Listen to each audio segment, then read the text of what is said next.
presentation of Fox Sports. We are Baltimore. We are South.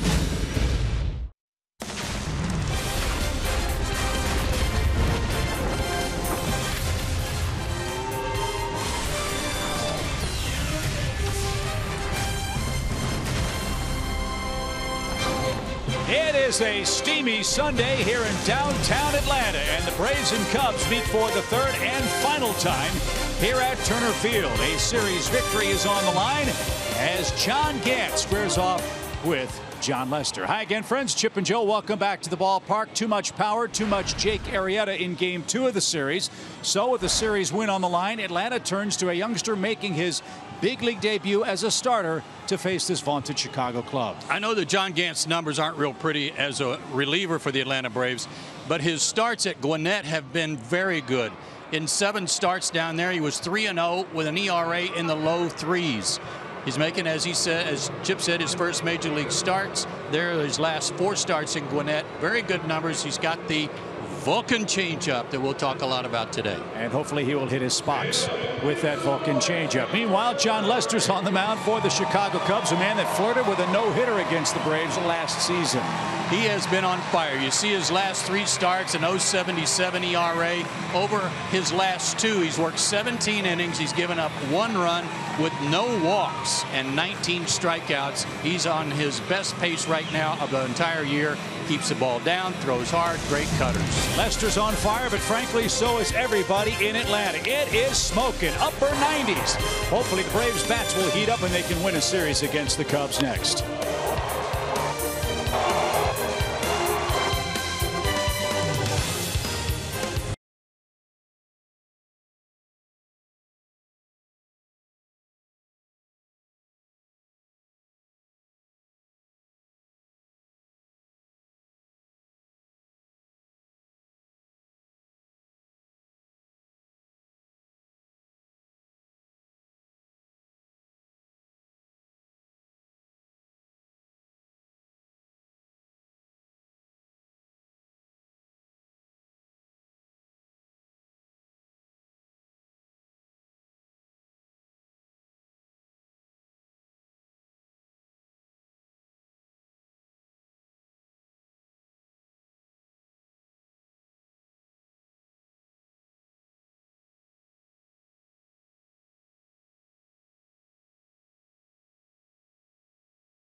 Sunday on Fox Sports South is presented by your local Hyundai dealers.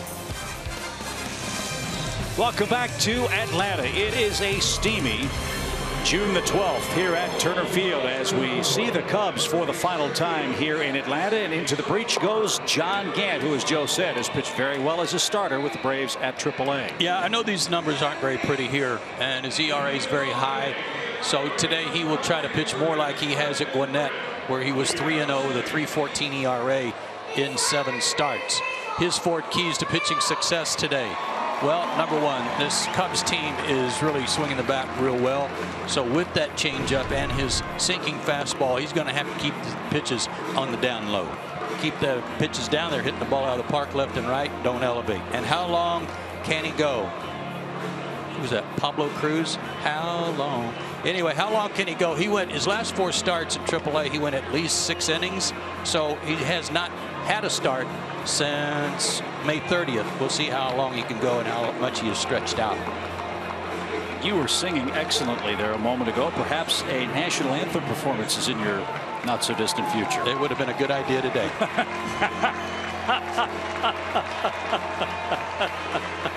Here's the Cubs batting order. Cubs are averaging 5.9 runs per game this year on the road. So yes, Joe is right. The Cubs are a hot-hitting club, class of the National League. It appears to this point. We'll see if Atlanta can take 2 out of 3 from Joe Maddon's club before they head off to Washington in a rematch with Dusty Baker and the Nationals.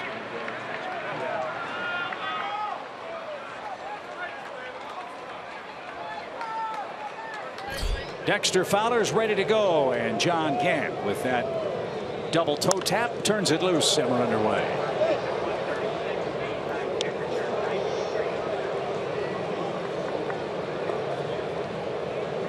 89 degrees. I don't believe it. And humid. I don't believe it. No. Nope. My scorching skin says otherwise. But the statistic that always drove our dearly departed friend Pete Van Wieren crazy was the feels like temperature. And the feels like temperature is a lot more reasonable. 102. Yeah, probably hotter than that down on the field. And as Pete would say, if it feels like 102, then isn't it 102? Exactly. 1 ball, 2 strikes for Dexter Fowler, who grounds to first. Freddie's got that. Good start for John Gant. Ground ball out, 1 away. Sounds to me like Pete would have been your vice president on the common sense ticket. Yes, he would have. Here's a look at the Braves defensive lineup. Lefty on the mound means Jeff Francoeur gets to play. Eric Ibar is back from the disabled list. Daniel Castro was sent back to AAA today. That means Chase Darno will slide over to second base. Freddie Freeman back in at first, and Tyler Flowers is behind the plate. Here's Jason Hayward. A big home run for Hayward yesterday. Got things going for Jake Arrieta, and that's about all he needed. He won his 10th game of the season, matching Steven Strasburg of the Nationals.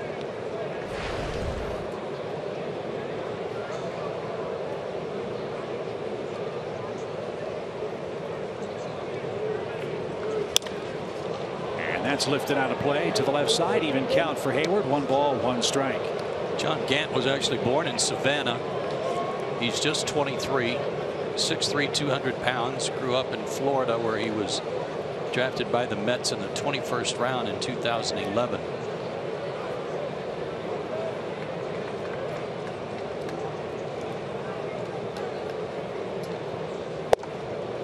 Good try, but he missed with it. 2 balls and a strike. Last year combined at 3 stops, 2 with the Mets and 1 with the Braves in Double-A. He went 10-5 with a low 3 ERA.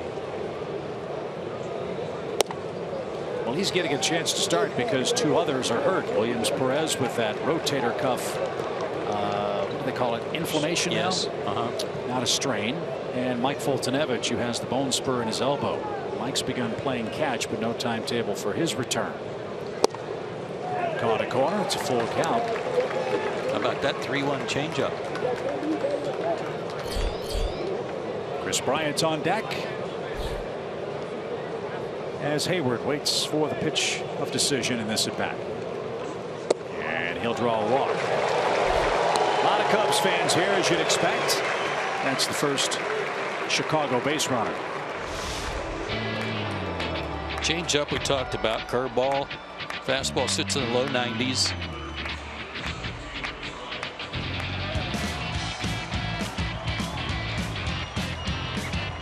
Excellent minor league numbers. Only one relief appearance coming into this season in the minor leagues, and 30-18 record with an ERA in the low 3s. So Chris Bryant's the batter with Hayward at first. And a swing and a miss. 15 homers for Bryant. He's knocked in 45 runs.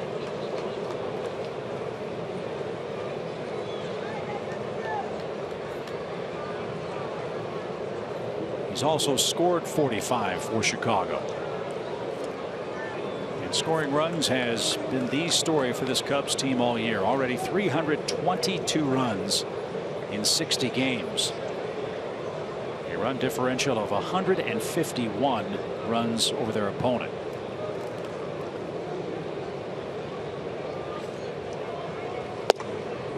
So to put that in perspective, that's roughly 2.5 runs per game more than the teams they play. That'll usually get it done. Yeah, and it has 42 out of the first 60 times. Yes, that they've taken the field this year. 1 ball, 1 strike. It stayed high for Bryant. It's now 2-1. Yeah, want to add another key in there. It's you can't pitch all day long in hitters counts with these guys either.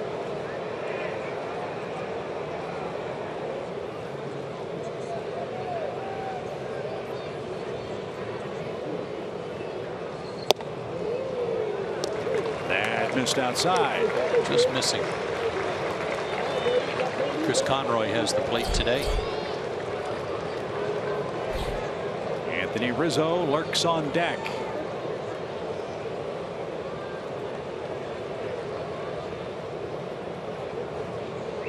Hayward bouncing around at first, not going. And that's taken low. Back-to-back one-out walks.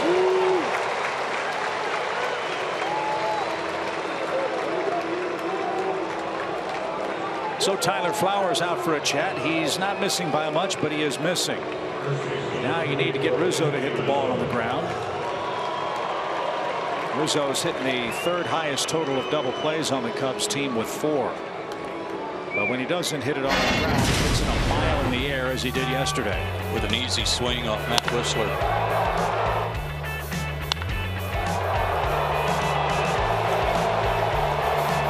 Those games at Gwinnett, Gant walked 13 in 43 innings. And he's walked 2 of the first 3 today. He's got to throw strikes. Rizzo's the hottest hitting Cub. He's got an 8-game streak working. Did not play here on Friday because he had some back stiffness. Safe to say that 91 and 102-degree feels like temperatures have that back mighty loose.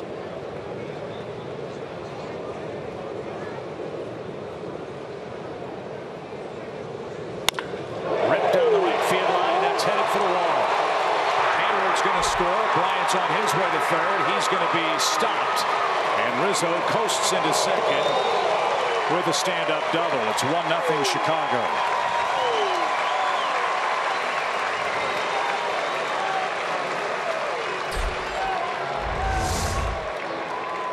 Target down and away, pitch down and in. We talked about the hot zone for Anthony Rizzo being down and in.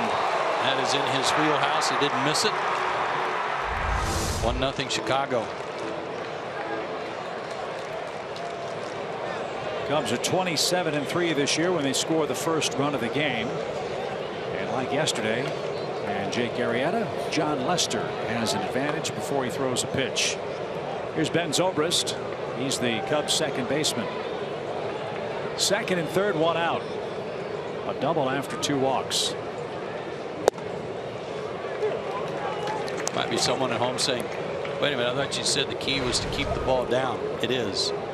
And as Tyler Flowers was trying to keep the ball down and away from Rizzo, if you miss your location, no matter where you throw it, at this level, you're going to pay.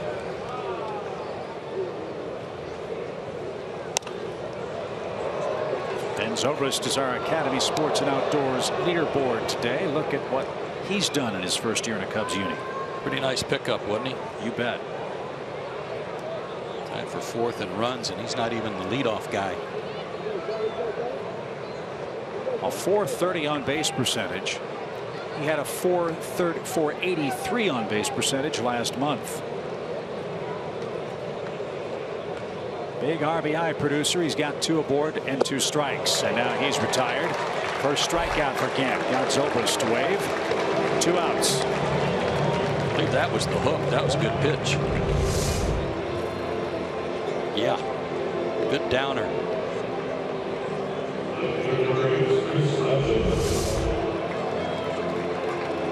You can live with 1. Yeah. So Coughlin becomes a key man. Chris at 250 with Chicago. He's only had 4 at bats. But those are his numbers with the Oakland A's, where hit for some power, but a lot of strikeouts and a low batting average.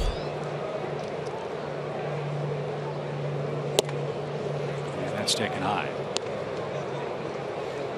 Yesterday, when the Cubs put a run on the board on the home run by Hayward, the first thing I go to is, okay, this is with Arrieta, so runs are going to be hard to come by. The way Lester's pitching right now, same thing. You just have to limit the damage, knowing the chances are you're not going to score a ton against John Lester the way he's been pitching. Another good curveball there. So far, Gant's off-speed stuff has been his most effective pitches in this game. 2nd and 3rd, 2 outs, 1 ball, 1 strike for Chris Coughlin. Got it off the plate.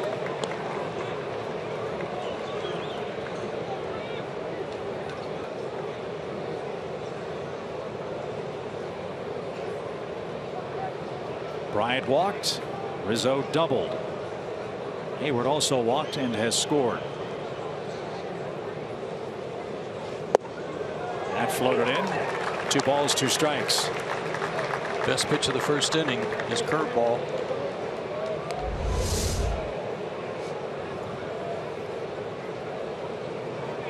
A couple of guys have given up on it because of the height in which it comes out of his hand.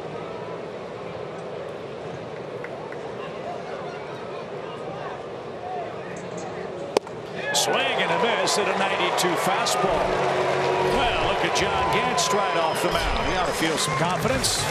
Gave up a couple of walks and a first inning run to trail 1-0.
For John Gant, he was in some trouble. 2nd and 3rd, 1 out. A couple of big strikeouts of Zobrist and Chris Coughlin.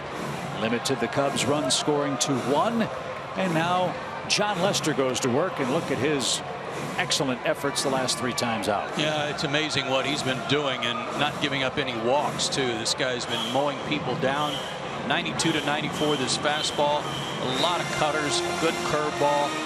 6'4", 240. 32 years old now, born in Tacoma, but lives here in the Atlanta suburbs. Here's the Braves lineup he'll face. Inciarte, d'Arnaud, and Freeman 1, 2, and 3. Jeff Francoeur in the cleanup spot. And Eric Ibar is back batting 8th in front of pitcher John Gant.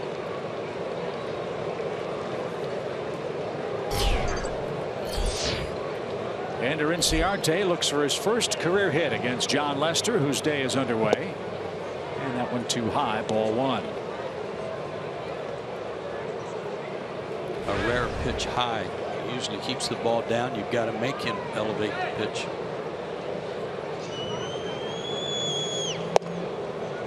Boy, look at the target David Ross gives him behind the plate. You talk about being in a catcher's squat. I mean, David is way down low as he sets the target for John Lester. Popped up left side. Baez at short. Is there at the line, makes the play, and Inciarte's retired for out number 1.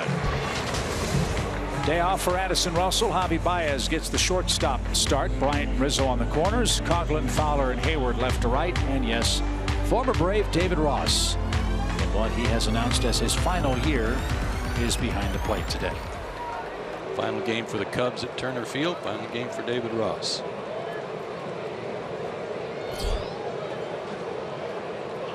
Chase d'Arnaud looks for his first hit in the series.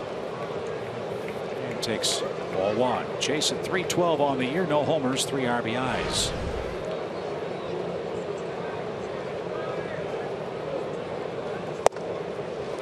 Braves have struggled against left-handed starters and left-handed pitching in general. 7-16 against lefty starters. A 2.22 ERA by left-handers against Atlanta. But Chase and Francoeur and Freddie Freeman, the next 3 guys, all have decent averages. Chase and Francoeur especially. Freddie's at 271 against him. Everybody else is kind of ugly.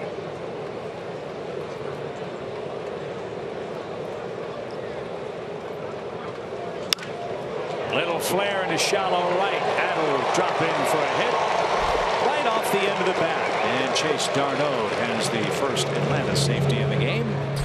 And that'll bring up Freddie Freeman. You take that. Belt high, out away from him. And a little Ric Flair to right.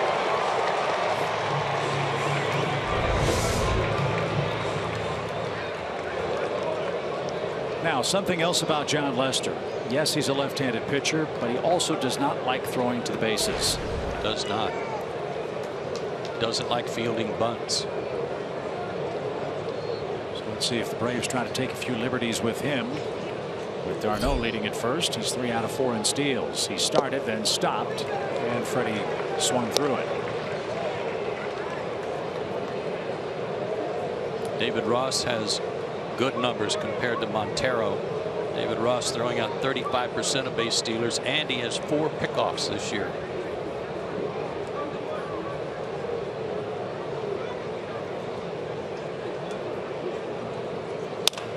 Freddie down the left field line. Oh, and a fan just flat out dropped it. Cubs fan.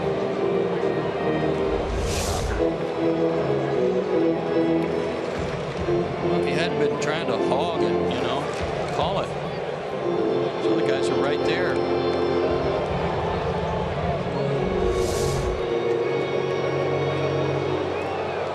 Is that an Auburn hat too? Yeah. No balls, 2 strikes.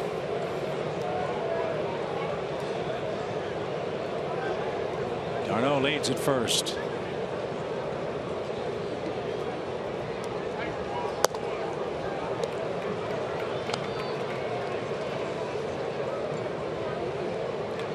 If you take away a start against the Giants, in which he got torched a little bit, John Lester, 10 of his last 11 starts, take out the Giants start, he's 7-2 with a 154. He's not giving up anything. Well, you know, last year when Lester debuted with Chicago, there were some fans who thought he had a bad year. You look at his record, he was under 500, but a .334 earned run average, and he set a team record for strikeouts by a left-handed starting pitcher with 207 of them. Runner goes, it's fouled away. Lester pitched 205 innings. Workhorse. And he had a good ERA, 3.34. Yep. Working at Wrigley Field half the time. But look at where Lester is among the National League ERA leaders. Cubs have 2 of the top 5. They have 4 of the top 5 starters in Major League Baseball, and lowest whip, walks and hits per inning pitched. This is not just a club that beats you with the bats. As Freeman hooks one into right field, that'll drop in front of Hayward for a single. And the Braves in business in the first inning. First and second, and 1 out. When he makes a bad pitch, you got to make him pay. That's what Freddie did. Being behind in the count, had this breaking ball covered that just was hanging there, and Freddie able to adjust and hook it.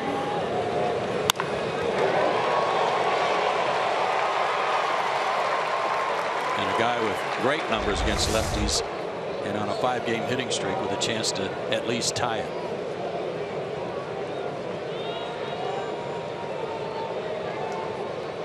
.16 RBIs for Jeff Francoeur and a .288 average. Jeff has a hit, as you see in the series.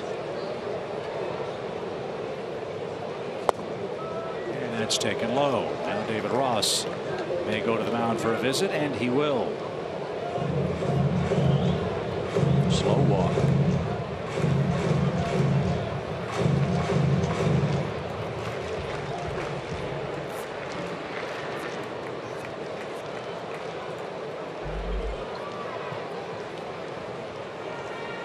Might be sign related, since Baez came in to make sure there weren't any changes.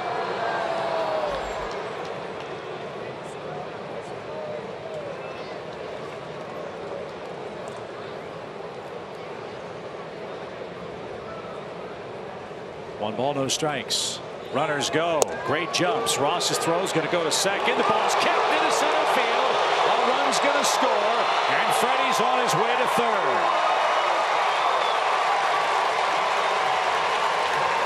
A yard sale slide into second base. Zobrist's glove went flying. The ball went into center, and the Braves have evened the score. A lot of times catchers will evaluate, who do I have the best chance to throw out if they both take off. David Ross decided it was Freddie Freeman, but look at how big Freddie's lead was. Sliding hard into second. Ball and runner got there at the same time, and he just waffled Zobrist's glove. Got a tie game. So it's a double steal and a stolen base. An error on the Ross throw, and you're right, we're tied here in the bottom of the first. Aggressive base running by d'Arnaud to set it up.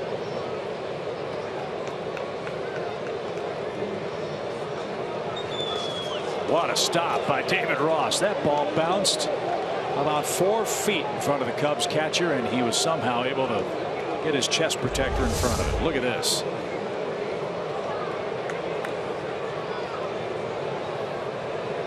Always considered one of the better defensive catchers in the game.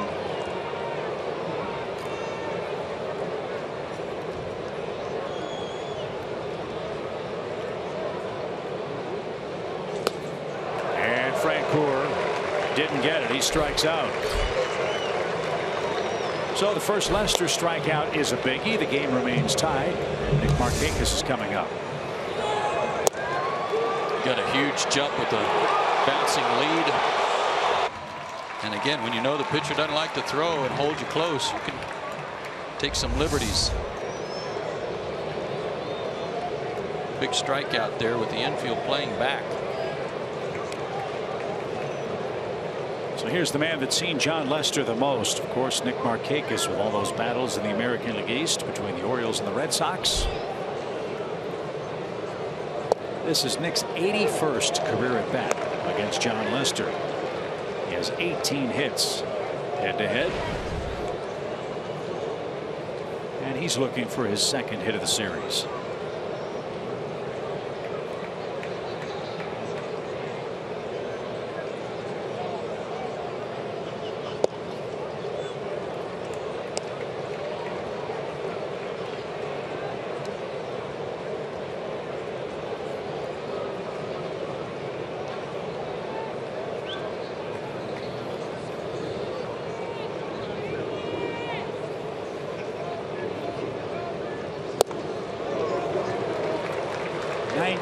Under the hands, on the black, and at the knees. That's why he was one of the most sought after free agents 2 winters ago.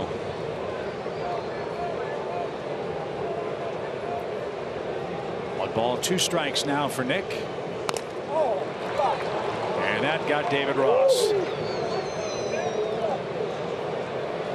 It's not a happy Sunday for the Cubs catcher.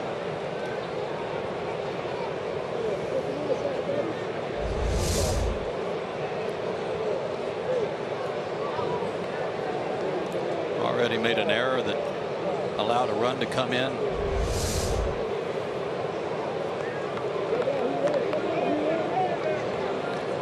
And again, that's about all the trainer can do. And all the other catchers are smiling and saying, "Thank you, Lord, that wasn't me." Because a shot like that ain't no fun. No, it ain't.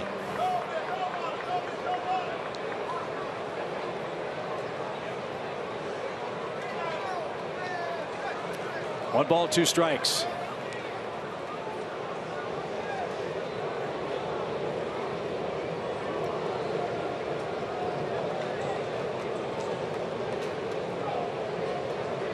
I wonder what information Ross has on that kind of quarterback cheat sheet that he has on his left arm. He's only got 5 fingers he can put down. I don't think you need that many choices, do you? He may have his own scouting report on there about how he wants to work Markakis ahead in the count, behind in the count. Maybe made some notes. I can't think of another catcher that has that we've seen this year, at least. Me too.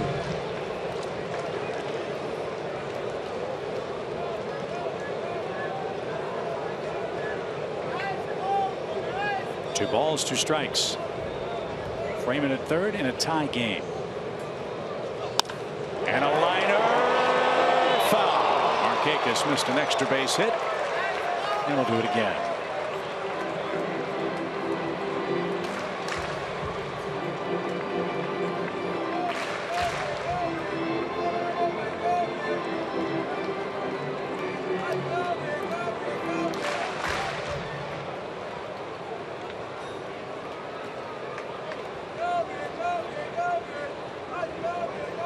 Thankfully, we've got a steady breeze blowing. That's trying to keep the fans cool.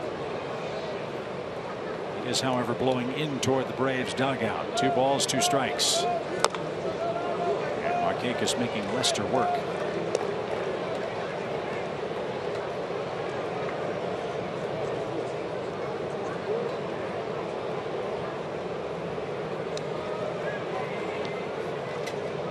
And the more pitches Nick sees, the more comfortable he's going to be and be able to adjust. That was number 26 of this first inning for Lester. That's great by Braves hitters.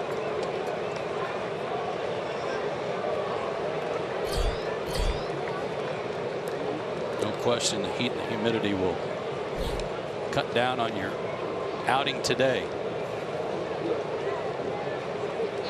Nice long rest for John Gant.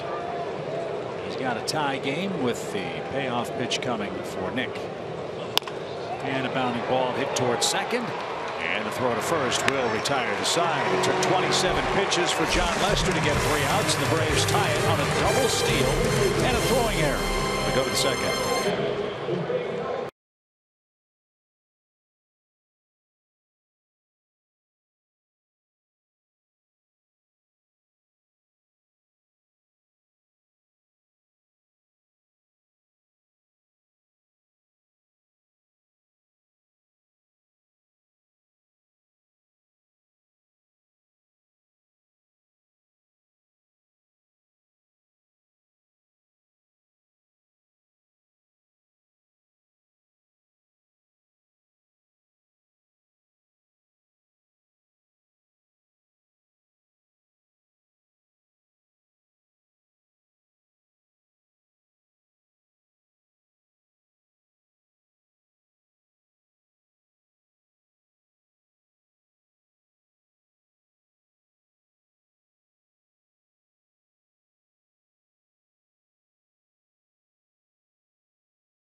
second for the Cubs. We'll take a look at today's Greatness Made Here feature, brought to you by Synovus, the bank of here. Let's go back to 2012, the National League wild card game. Cardinals and Braves.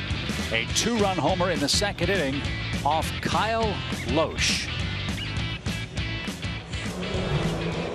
Big blow there for David Ross and the Braves.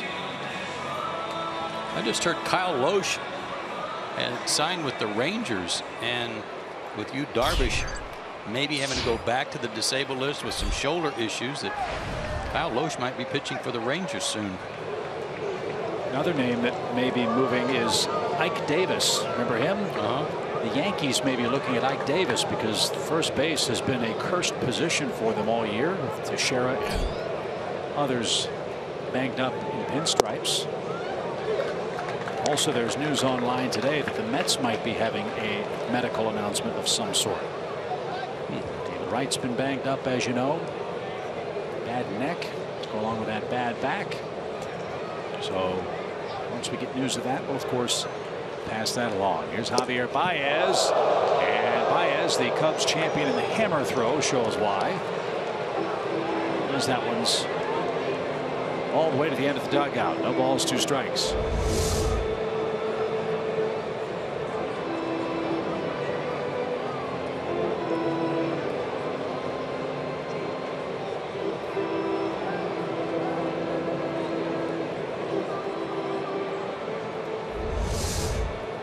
Maybe they were running low on the, always using them spray. Spray? What happened to the old pine tar rag? I hope that's not a performance enhancing spray for the bat.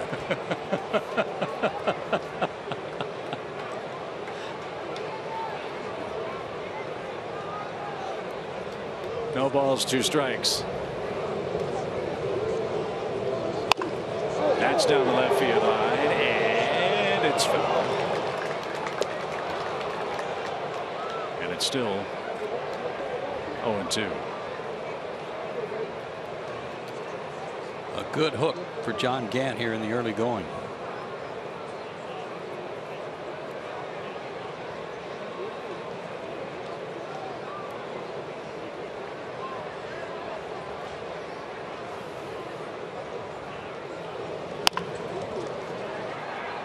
To third, and Baez hit the bag awkwardly and just tweaked his ankle, it appeared. Oh, he hit that bag funny and came up lame almost immediately. I could hear it up here. He hit the bag so hard. May have rolled it. Oh yeah. He's lucky to be walking.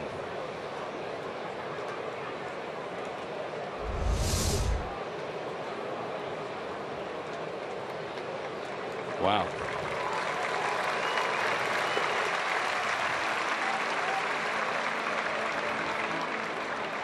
Got some flexibility there.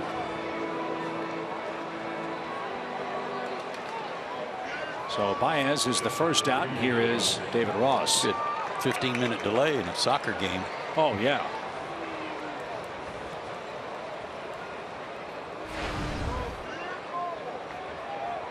Rossi with 4 homers, 17 RBIs, hit his 100th big league homer on May 27th.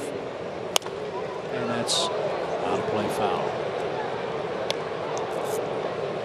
Anything David gives the Cubs offensively is a huge bonus. They love his leadership. They love his catching skills. In fact, Ross has a .215 catcher's ERA while working with John Lester and the rest of this Chicago staff.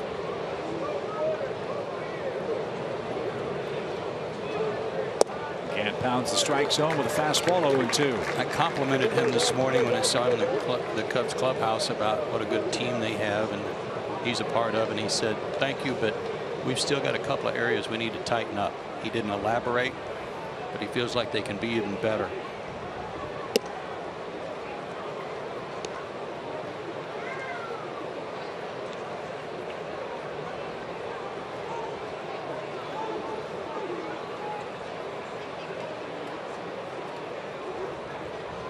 Here comes that hook again from Gant, and Ross fouls that to the right side.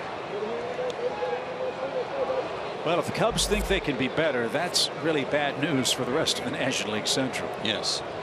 And they have had a command performance in their first 60 games. They lead the Cardinals by 9 games. And they've won 4 consecutive. Cubs are 18-6 within the division. That's how they've jumped out to that big advantage. Yes, he did. You're right. Ross trying to check his swing and couldn't. Gant has his 3rd strikeout. And a chance to get out of it with John Lester, who, as good as he is on the mound, is equally not so good at the plate. But he does have 2 hits, and they're both doubles.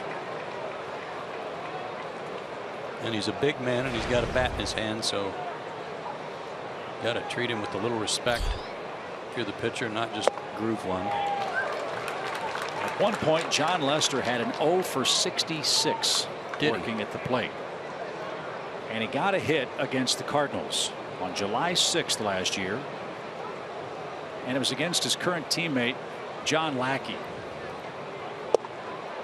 You don't think John Lester reminds John Lackey of that every now and then, do you? There had to be a sympathy factor there.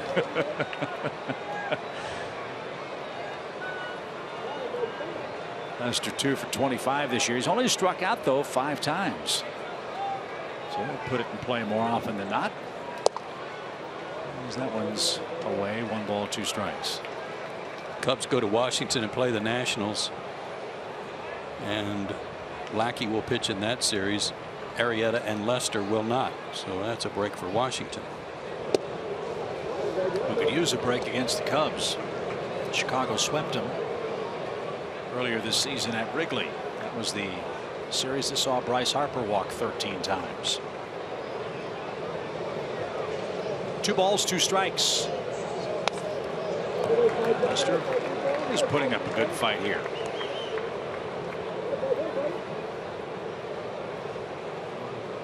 You mentioned how the Braves tried to encourage Ben Zobrist to sign here. I think the Braves had a courtesy meeting with John Lester a couple of years ago, too.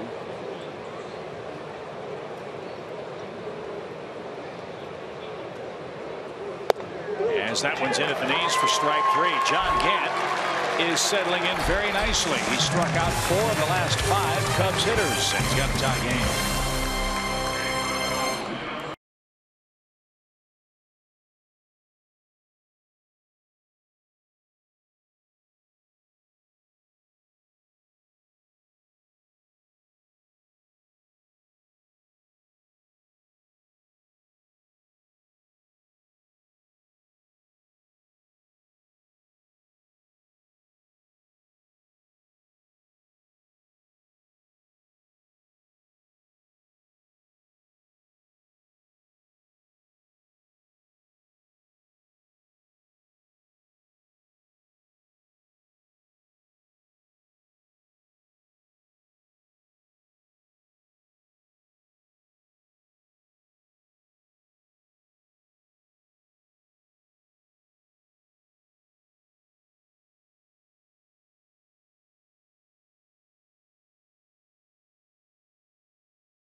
Price every day.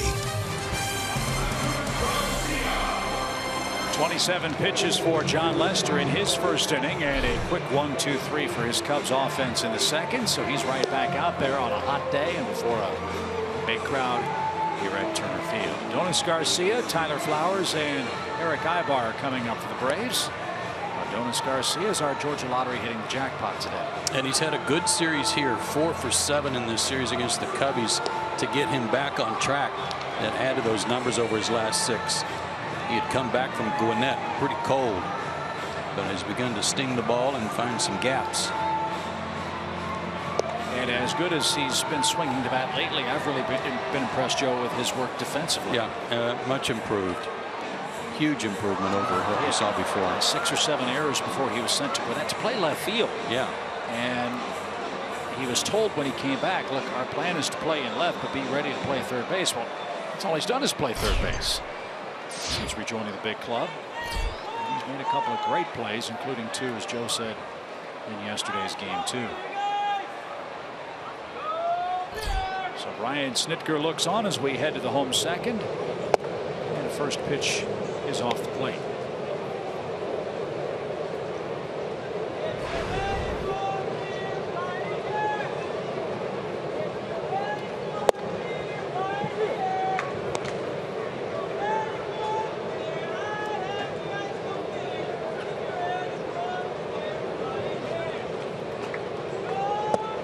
In his last start against the Phillies, Lester came out with a 6-0 lead after 8 innings. He'd gone 8 innings, a 4-hit shutout, no walk ball, and only threw 95 pitches. He threw 27 in the first inning today. That might be a big factor in this game.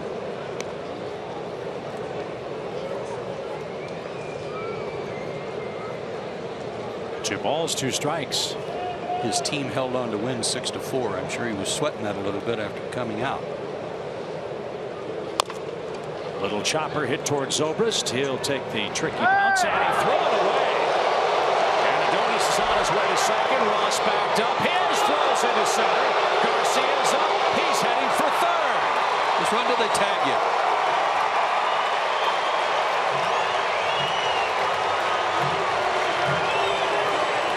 That's a little league triple. Sure was. David Ross, 2 errors in as many innings. And a 2-error play.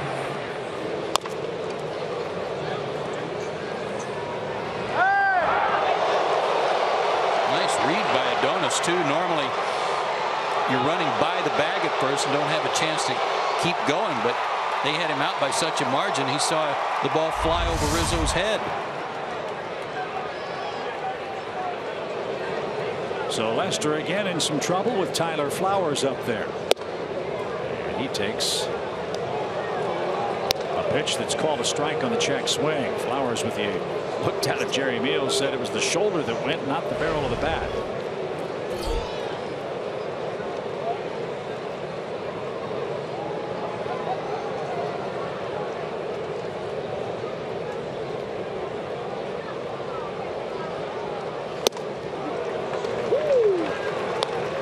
This is where Lester can get real tough. We saw that in the first inning. Second and third. Excuse me, runner at third for Jeff Francoeur, who struck out, then a ground out into the inning. He's got Flowers, Ibar, and the pitcher.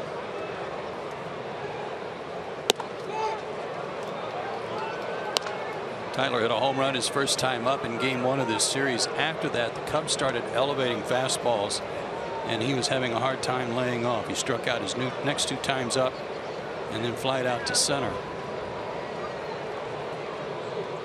Tyler's choked up just a bit. 1 ball, 2 strikes. And it just missed. Lester with a long look in.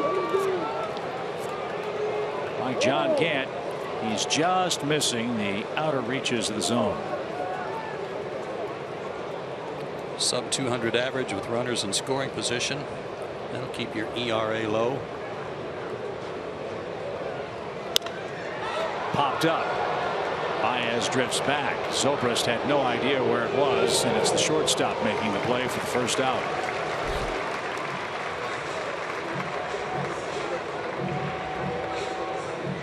One away for Ibar. Ibar was sent to the disabled list May 28th with a right foot contusion. He was hit by a pitched ball. And we heard that all the way in the press box when he got plunked. That was a bad bruise. And so with Ibar rejoining the club, Daniel Castro was the odd man out. He was sent back to Gwinnett. Infield's going to shorten up here. Rizzo way in there. They're looking for a squeeze. Ibar, terrific bunter. Swings and rolls it toward Bryant. Contact play. Garcia is still in the rundown. Now the tag should have to be applied by Lester, and it is. He tumbles to the turf. And all the way to second is Ibar, but now there are 2 out. I don't get that base running. The third baseman was inside the base runner when he fielded that. He could see that he fielded it cleanly. Look where Bryant is.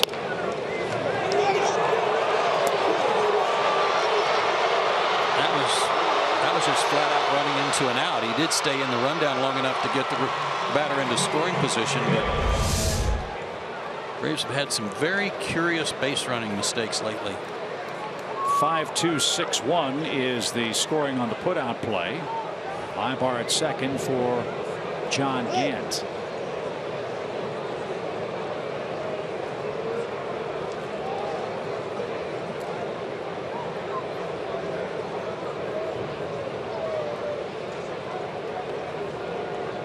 If I remember correctly, Chuck Tanner had an old play just like that for the base runner.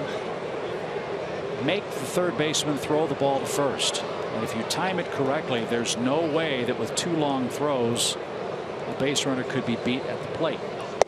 The problem with Garcia is he never made him throw it. And that is a great play, and that's a great idea what you just suggested, because you're able to come off third base as far as he is. Right. So it's not like you're standing at the bag. You're way off the line, and as soon as he throws it to first, you're a third of the way home already. That was easy pickings for Chris Bryant. All he had to do was make a good throw. And he did. And that helps bail Lester out, who had a runner at third with nobody out. Now he's got a runner at second and 2 out and is still in a tie game. Now it's the pitcher up. Ibar is going to head to third. Ball's put in play to Rizzo. And that will retire the side. Can't afford mistakes on the bases against a quality staff like the Cubs. Atlanta ran themselves out of a potential second run. And we go to the third, still tied.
And Atlanta lost starting pitchers Williams Perez and Mike Foltynewicz on the 15-day DL on their road trip last week to California. John Gant and Bud Norris are taking over those spots in the rotation. Now, neither Perez or Foltynewicz is expected to be back within the next couple of weeks. Folty has bone spurs in his throwing elbow, and he began throwing at 90 feet yesterday. And Perez now has rotator cuff tendonitis. He is still resting that arm. He has not began to throw yet, and they are wanting those guys to get in at least one rehab start, so we probably won't see them back up here for a little bit. But Bud and Gant have been doing a decent job taking over those spots. All right, Kelsey, thank you very much. So a recurring theme for the Braves has been a term that Joe used in the early days of spring training, and that's opportunity. You hate to see a teammate go down with injury, but that does indeed provide an opportunity for players like John Gant. And you find out about him. You know, you find out more in a situation like this than you do in spot bullpen duties. Let's face it, John Gant's been up and down, what, 4 times? So that's been a little unsettling too. Dexter Fowler leads off for the Cubs here in the 3rd inning. I think we were joking privately on our trip to the West Coast. Gant leads the league in frequent flyer miles. No doubt. After being sent down and brought back twice on the just completed road trip to Los Angeles and San Diego. But here he is, and he's pitching a good ball game. A few nerves in the early going, a couple of walks after 1 out, a Rizzo double. But then he has struck out 4 of the last 5 he's faced. He got Fowler to roll out to first to start the game. And a fly ball is headed for right field. That's going to drop in front of Markakis. And Dexter Fowler, the hometown kid, has a base hit, his 3rd hit of the series. Yeah, that wasn't a bad pitch. Just good hitting, fighting it off. Spoke to Dexter Fowler a little bit before the game too. On his return home, he towers over me. He is 6'5". I had no idea he was that tall and that big. But you think about him being 6'5" in center, Jason Hayward 6'5" in right. Those are some big guys. Yeah, if the Bulls need a power forward, they could just check in with the Cubs. Here's Hayward. Jason walked and scored the lone Cubs run.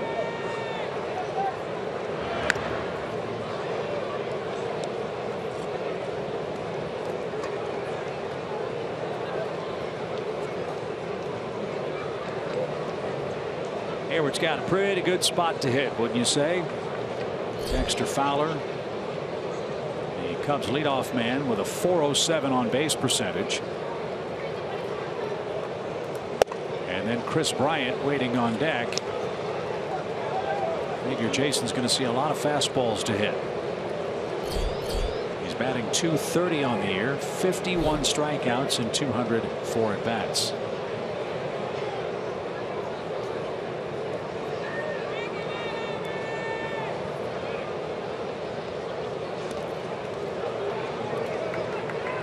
Overheard a conversation in the Cubs clubhouse today with the Cubs beat reporters. They asked Jason if he had a chance to talk to his brother Jacob, who was selected by the Giants in the 18th round yesterday. Jacob's playing at Miami. Jason said, well, no, he exchanged a few texts, but I haven't spoken to him yet. But I'm sure a thrilling day for his kid brother. Yeah, Miami's playing today for a chance to go to Omaha. Playing Boston College, game 3 of that series. Swing and a miss. 2 balls and a strike. It's also a thrilling day for Braves first base coach Eddie Perez and his son, who was selected by Atlanta in the 36th round of the draft yesterday.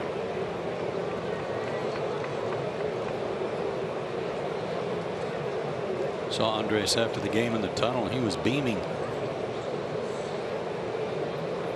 2 balls and a strike. Hayward skies it towards center, and Inciarte is going to catch it. There's the first out. There's another good pitch. This one results in an out. 91 location. They want it in. No, that actually wasn't in. It had a lot of the plate, so he lived to tell about it. I thought it was more inside, where they've tried to keep the pitches on Jason during this series.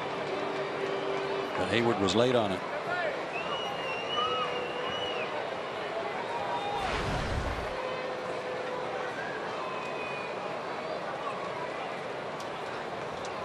One out for Bryant.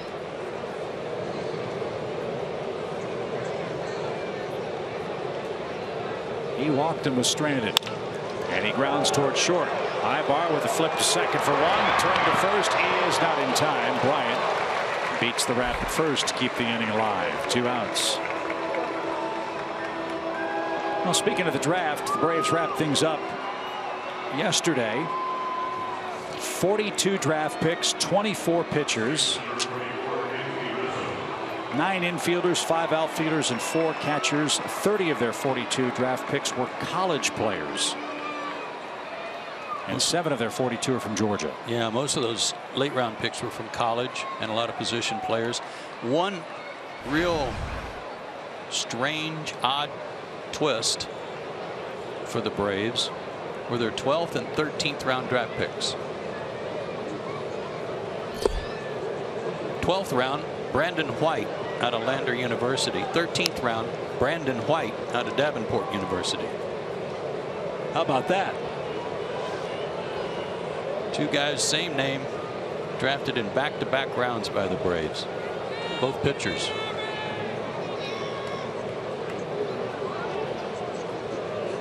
One ball, no strikes. As anybody with twins will tell you when you say, hey, Brandon. No, the other one. Yeah. No, Brandon White. Oh, no, I mean the other Brandon White. Right. What are the odds of that happening? Every team obviously is excited about their draft. It's a wonderful period of rebirth for every major league franchise.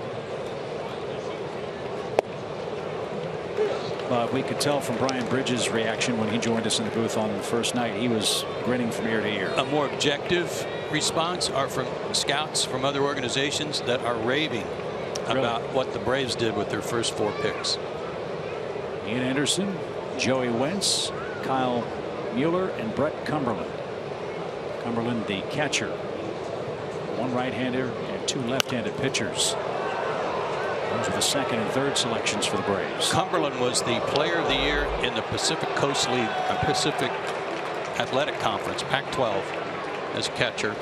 Drew Harrington, who was the 5th pick, was the pitcher of the year in the ACC, and he's pitching today for Louisville for a chance to go to Omaha. Yeah, I heard someone mentioned, I think he'd struck out 5 of the first 6 in his game today. 2 balls, 2 strikes, and fouled back by Rizzo. He'll do it again. Those Georgia guys you mentioned, a couple from the metro area. The 6th round, Matthew Gonzalez out of Georgia Tech is from Ackworth. 11th round pick, Matt Rowland, a 6'5" right-hander out of Pope High School out in Marietta.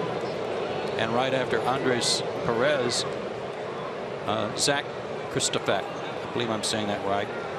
I hope I am, and I apologize if that's not correct. A pitcher out of Walton High School. So still some local flavor. Yep. For Braves fans on the draft, as it typically is.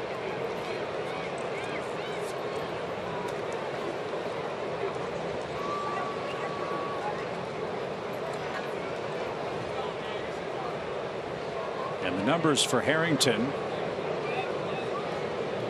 are remarkable today. We'll give you those after the 2-2 pitch to Anthony Rizzo, which is off the plate. Drew Harrington, the Braves' 5th pick out of Louisville. 7 innings, 6 hits, 1 walk, 12 strikeouts. As that game's now in the bottom of the 8th inning. Thank you, Jared. That is against UC Santa Barbara, and Louisville has to win that game to go to a rubber game.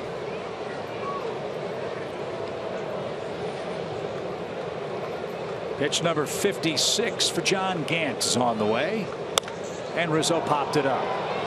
Right side of the diamond. Who wants it? Ibar is battling the sun. He's got it, and that'll retire the side. Gant pitches around a leadoff single. The top of his order is coming up.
Let's take a look at our cold hard facts brought to you by Clean Crisp Coors Light. How have the Braves done against lefties this year? Not all that good. Average. That dot should be over there on the other side of the 2. 13th on base percentage, 14th. Tied for last in homers, and they have the most strikeouts in the National League against lefties. That doesn't bode well when you got a guy like John Lester out there, but right now it's a 1-1 game. And enter Inciarte will get things started. Lester threw 27 pitches in the first inning, 14 in the second, and he swings the first one here and skies that one on the infield. It is a tough sun for the infielders, and Zobrist stayed with it and gets his man for out number 1. There is some cloud cover, but must be a high sky. If it's in the clouds, you're okay.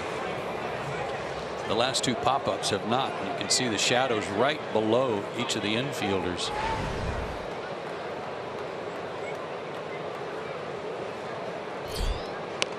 Darno tries to bunt. 2 pitches, 2 outs.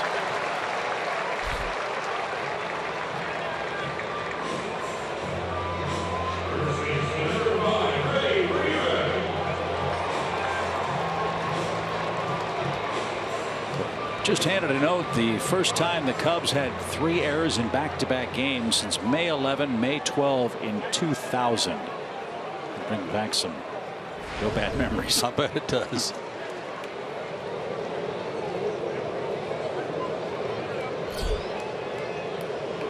Two outs for Freddie. He singled to right, stole a base, and was standing at third when the first inning ended. I'm going to venture a guess that David Ross has never made errors in back-to-back innings.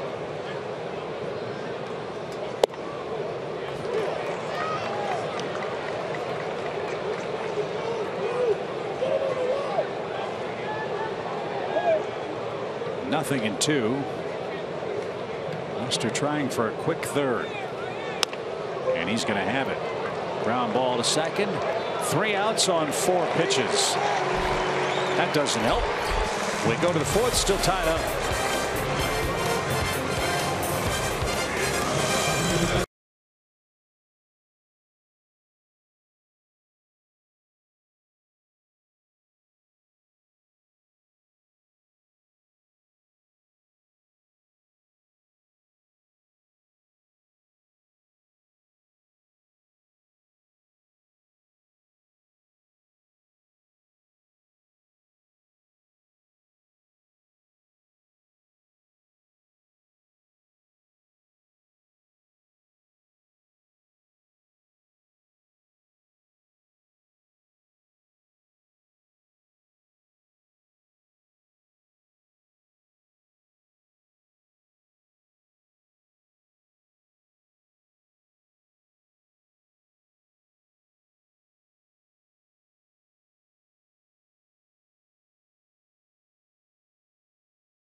Series.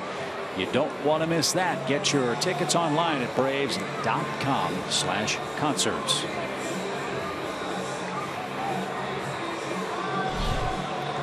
So far, so good for John Gant after a couple of 1-out walks in the first inning. Since then, he has been very sharp.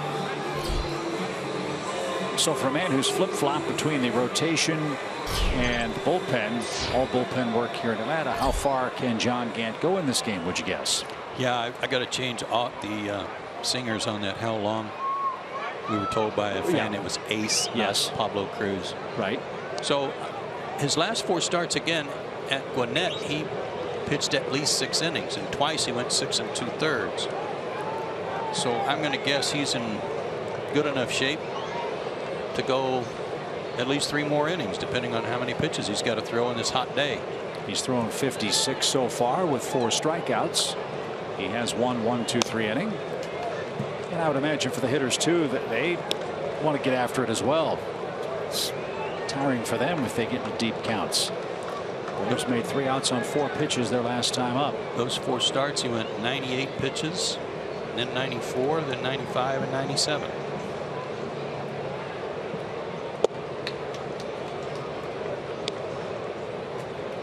Sure like that curveball.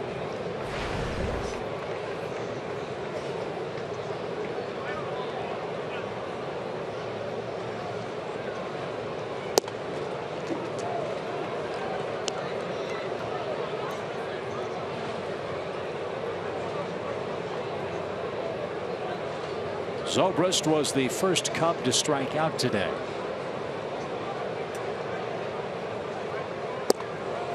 Three straight curveballs.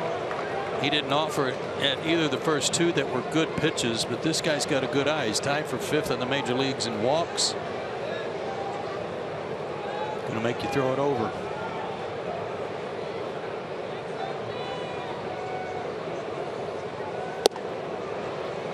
And he draws another base on balls here. A leadoff free pass brings up Chris Coghlan.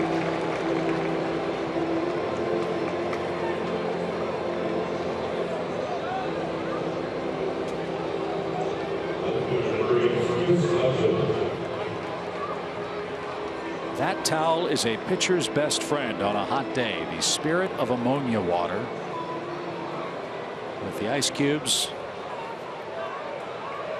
Very, very cold and refreshing on a blistering day. Again, the feels like temperature is 102, and you can see it in Lester's face how flushed he is.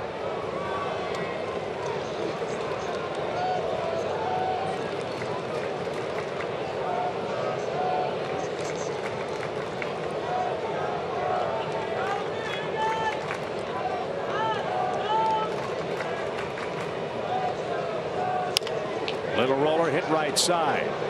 The shovel to second will force Zobrist. And Coghlan trades places with his second baseman. He's at first with 1 out. Nice play by Darno. Knows he's not going to get a double play, so if you're only going to get 1 out, hit the lead runner.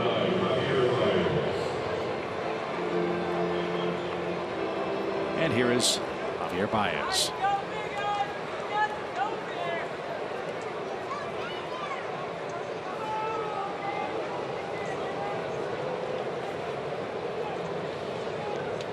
Baez is 23 years young. First round pick in the 2011 draft. And this one's pushed toward Gant.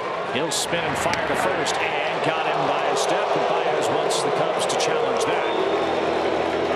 He got down the line in pretty good shape again, but that ankle is still very, very questionable.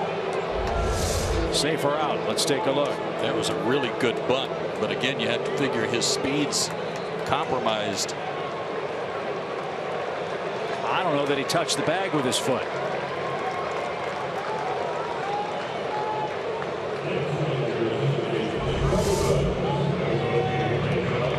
First angle looked like he might have landed in front of the bag. That angle looked like he might have gotten it with his toe.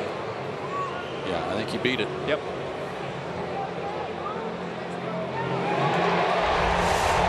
So the Cubs fans saw what you just saw.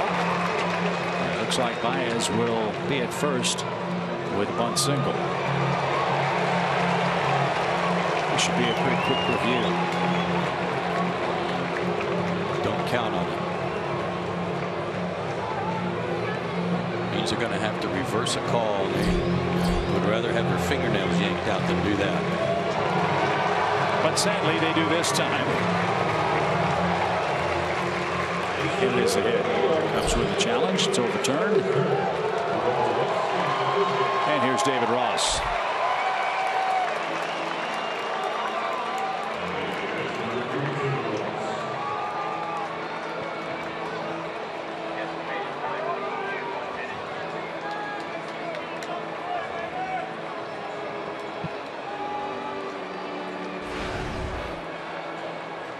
So Ross batting 8th. You've got John Lester 9th. Ground ball would be just what the doctor ordered here. Ross is hitting a 1 double play. He's had 86 at bats. He struck out his first time and time was called.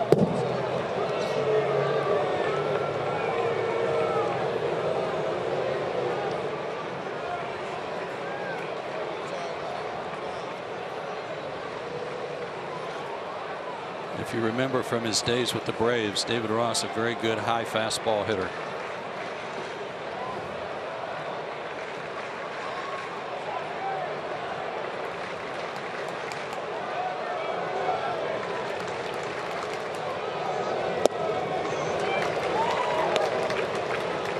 Seems to me, Joe, that this is a slider paced sport now. A guy with an effective curveball like Kershaw and Gant is almost a rarity. Well, think about yesterday. Arrieta's curveball, he didn't throw that many, but it's a hard breaking ball. This acts like a changeup too, and it's right over the top. You just don't see that many guys with good downer curveballs these days, and they're very effective. Of course, he has the big advantage. The Cubs have never seen him except on video, and even that was probably a limited scouting report. Well, and he probably got a lot of change ups with his Vulcan grip. Little flare into shallow right. Can Markakis get there? No. He tried to play it with a bare hand. The Cubs run through a stop sign and get a run as a result. David Ross with a blooper into right. Chris Coghlan was given the stop sign. He ran right through Gary Jones' signal, and he scores the go-ahead run. Yeah, that was a big chance by Nick there on the blooper, but he was probably figuring Coghlan was going to try to score. Coghlan had to wait to see if he was going to catch it. And by not picking it up cleanly with his bare hand, Coghlan right here, rounded third, saw the ball on the ground, and then he decided to keep going. Good base running by Chris. And an error for Atlanta. Costly. So Chicago's back in front 2-1, and here's Lester. He'll try to help himself. Bunt is on. No movement from third. And the pitch is low. 1 ball, no strikes. The shame of it is that he made another good pitch, and it cost him.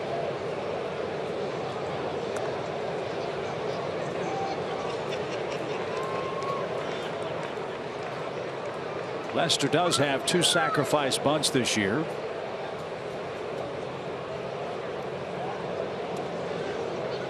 But the bunting game is something that Joe Madden understands you have to use in National League play, but it's not a play he really likes.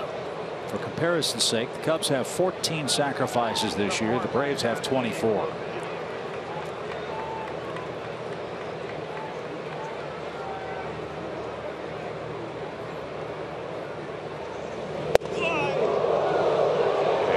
Lester off the plate, and he has a long look out at Gant. He didn't like that a bit.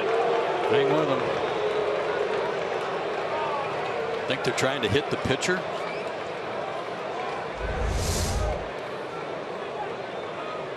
Wasn't that close? You're not a good enough hitter to worry about that, John Lester.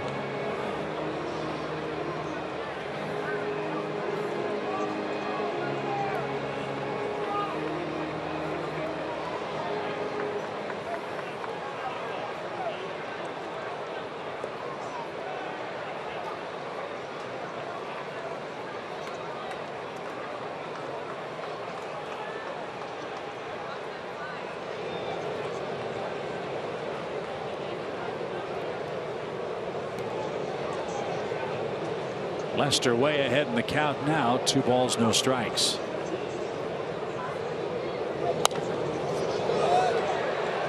Put a good swing on that pitch, but rolled it, I should say, skied it foul. Excuse me. 2-1.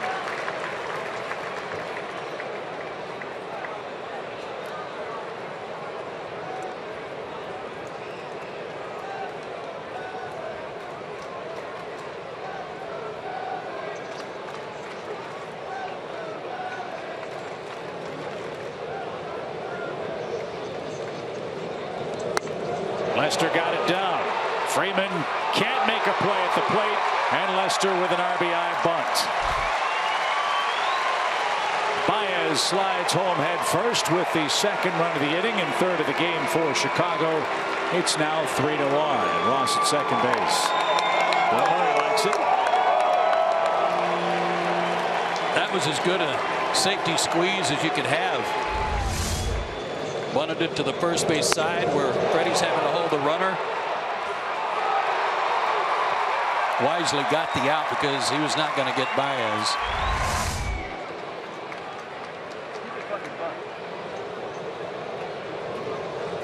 So 2 runs are in, 2 hits, a walk, and an error. And the overturned call at first base is a big one too. It was the proper call as Baez beat out a bunt single. So now Gant goes back to the top of the order. He's got Dexter Fowler up there. Cubs have 4 hits, but at least 2 of them have been right off the end of the bat.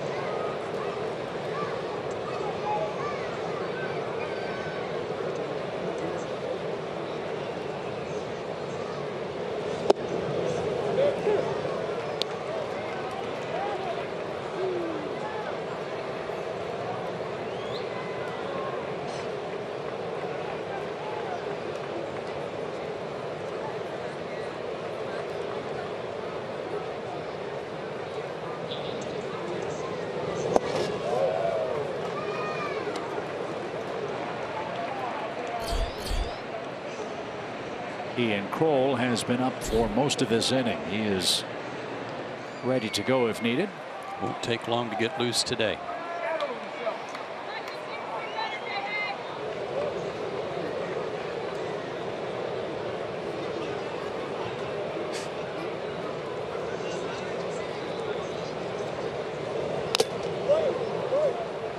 That's off the face mask of Tyler Flowers. That spring-loaded mask saved him a world of hurt. That ball came rocketing back.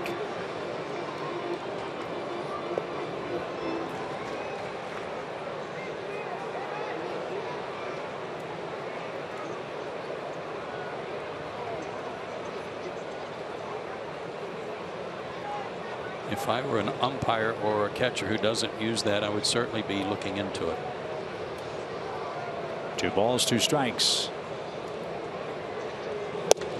Strike 3 inside corner. A good 92-mile-an-hour heater. And that takes care of Dexter Fowler and the Cubs. Chicago jumps in front in the 4th.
Force be with you at Turner Field for Star Wars Night, Friday, July 1st. Everybody who buys a Star Wars ticket package will get a limited edition Jedi Sherholtz bobblehead. That's pretty cool. Visit Braves.com/Star Wars for more information. I like it.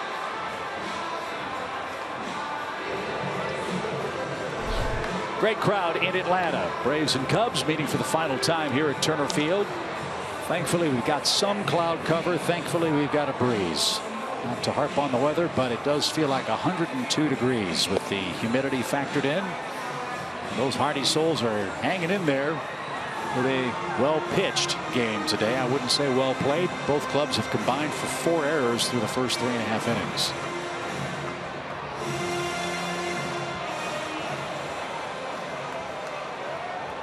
Jeff Francoeur will lead off. Nick Markakis and Adonis Garcia will follow.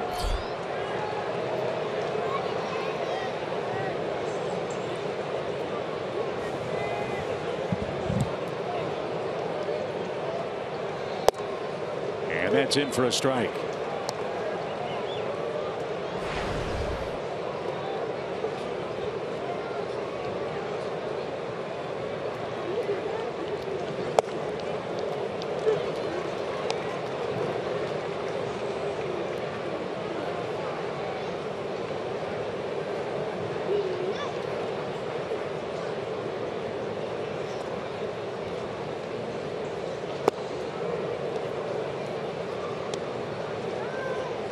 One ball, 2 strikes.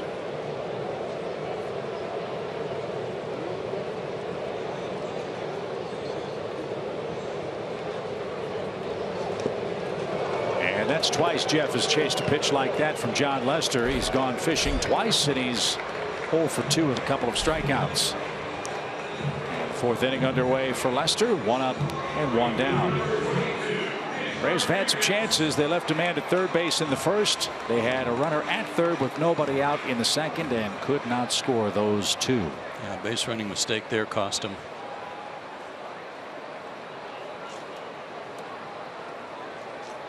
Second strikeout for Lester. Here's Nick Markakis. He bounced out to second.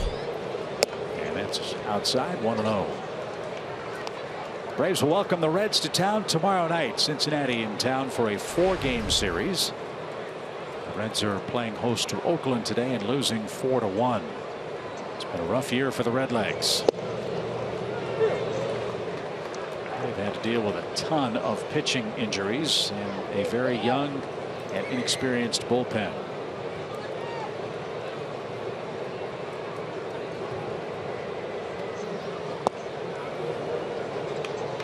Two balls and a strike.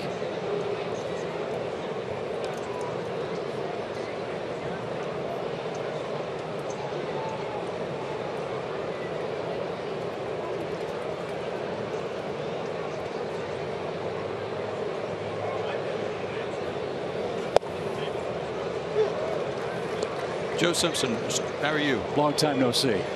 Bill Murray's here.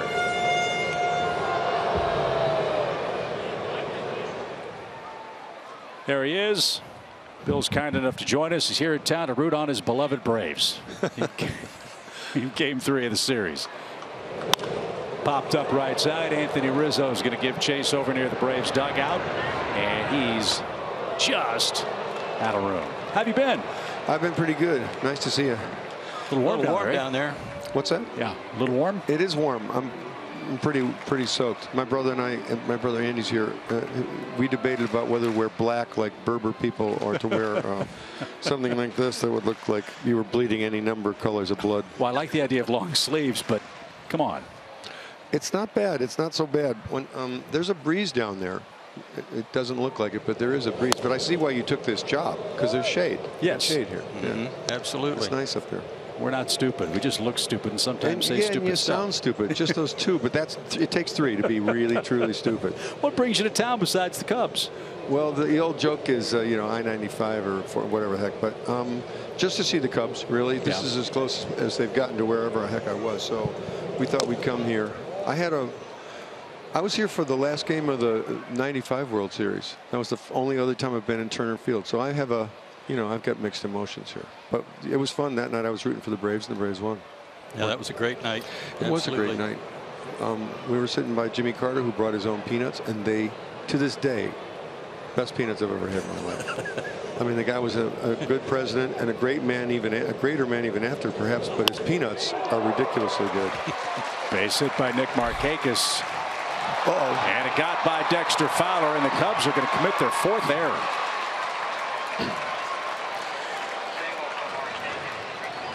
Bill, you have more than just a rooting interest in baseball. Am I correct in saying you have a minor league team that?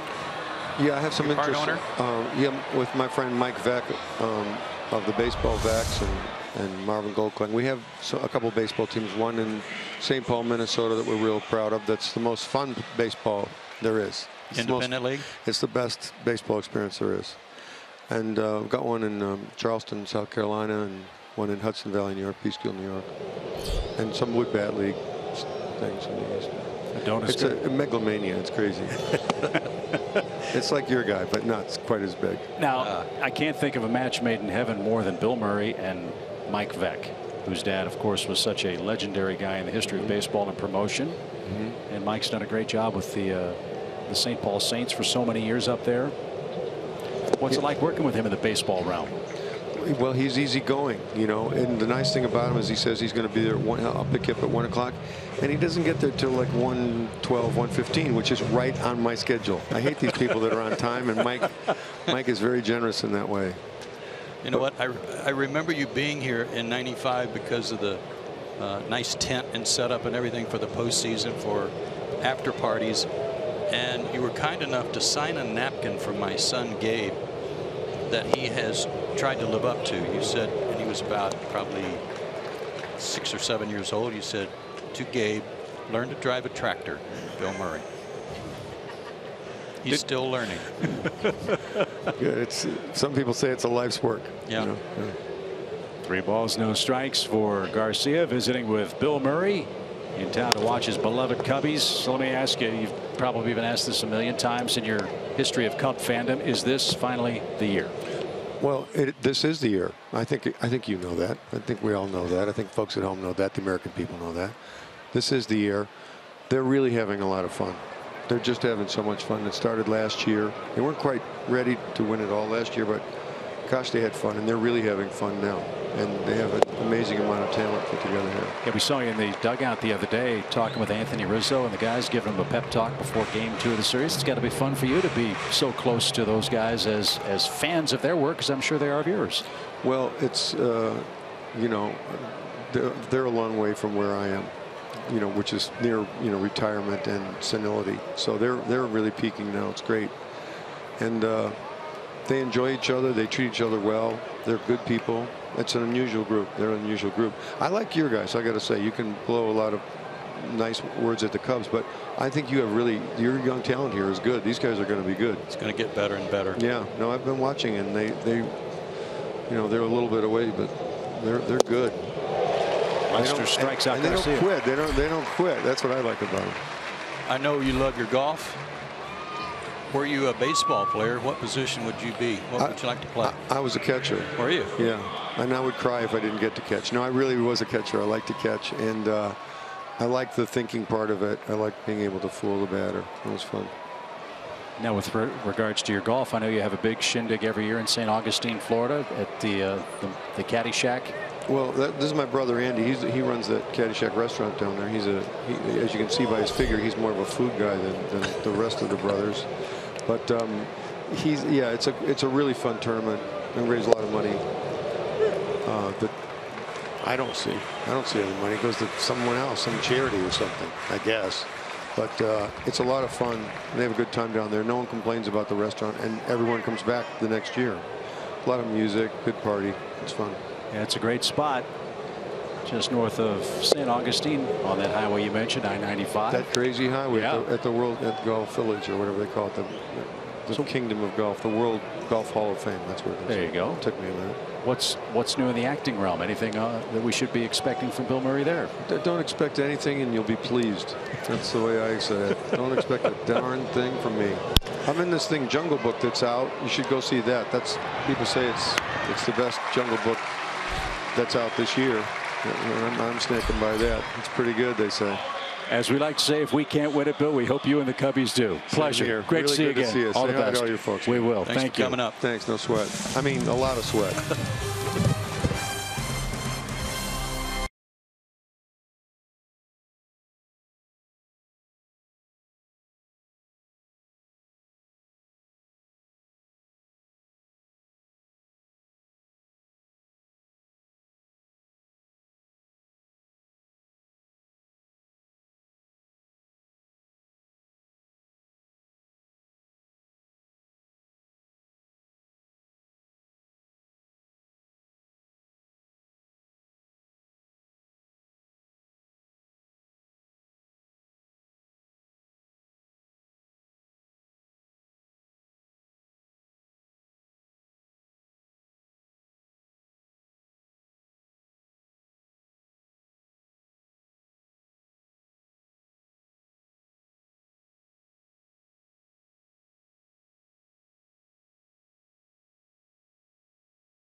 Thanks to Bill Murray for spending a half inning with us. There is no bigger Cub fan than Bill Murray.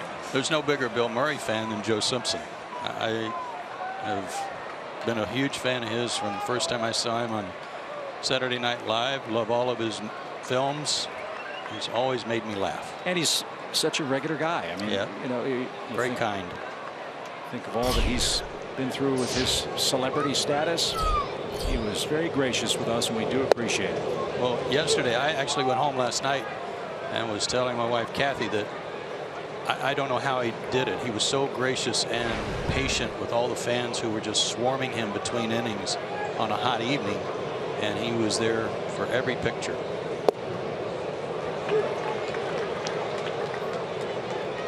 So that was a treat on a hot day.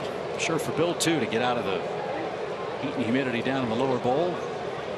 There's John Gant back to work as we go to the fifth. Starting to cloud up here at the old ballpark. And Jason Hayward is the Chicago hitter. Jason has walked, scored, and flied out. Gant's given up 3 runs, 2 of them earned. He's about to make his 79th pitch of the day. And that's inside, 2-2. Hook on Hayward, pitch him inside, but if you do, you'd better get it in. If not, he'll hit it a long way. He homered in this series to right.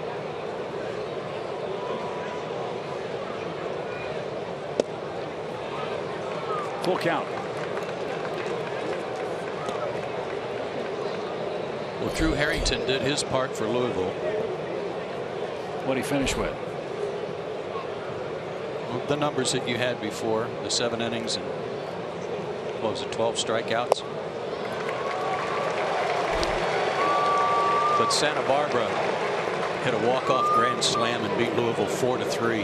Oh, what a way to go to Omaha for the Gauchos. Wow. So that's a big turnaround as Chris Bryant steps up. Gant's walked 4. Hayward twice, Bryant once. Chris has also bounced into a force play. Bryant's had a terrific road trip, 10 hits and 23 at bats, 2 homers, 5 RBIs, 5 runs scored. And he fits right in with Joe Maddon's mad scientist, if you will, philosophy of managing, and I mean that with a great deal of respect. He has a ton of interchangeable parts and a whole host of players who bring 5 or 6 gloves to the ballpark and are ready to play any position at any time. And Bryant's one of them. It's a very interesting defensive alignment with a runner at first and nobody out. The Braves are playing him as a dead pull right-handed hitter, so Ibar's a mile from the bag at second. Chase Darno is playing up the middle. He's going to have to take any turn at second from anywhere.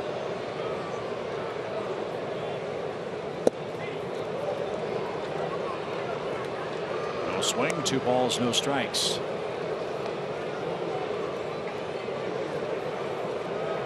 Braves would like to get another inning out of Gant if they can. He's due to hit second in the 5th inning. Braves pen is busy. They trail 3-1. Won't give the Cubs much more.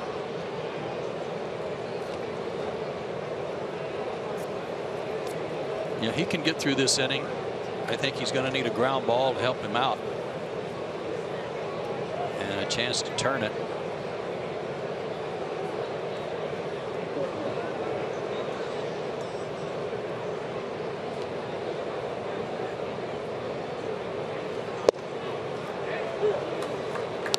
He's had 3 good pitches today. He's had a fastball that's been sitting from 90 to 92. Good over the top hook, and not as many changeups that I've noticed. I know he's thrown the Vulcan change, but not as many as we've seen when he's been out of the bullpen. He's thrown 34 pitches out of the strike zone today, but of those 34, 5, maybe 6 have missed badly. Yeah. And most of those were in the first inning, those back-to-back walks.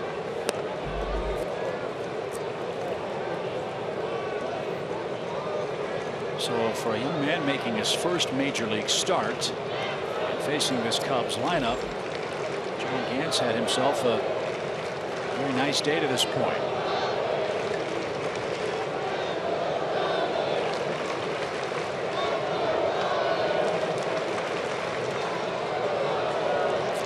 2 balls, 2 strikes.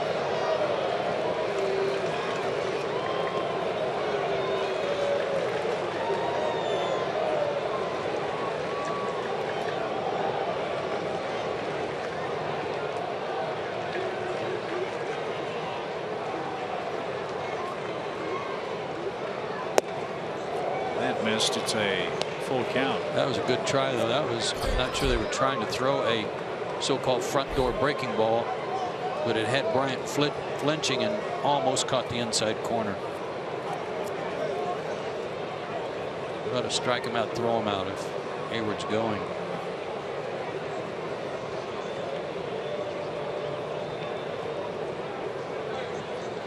Jason leads. He's going. And it's rolled foul. And into our camera well. Everybody all right? Everybody's upright. That's a good sign. There we go.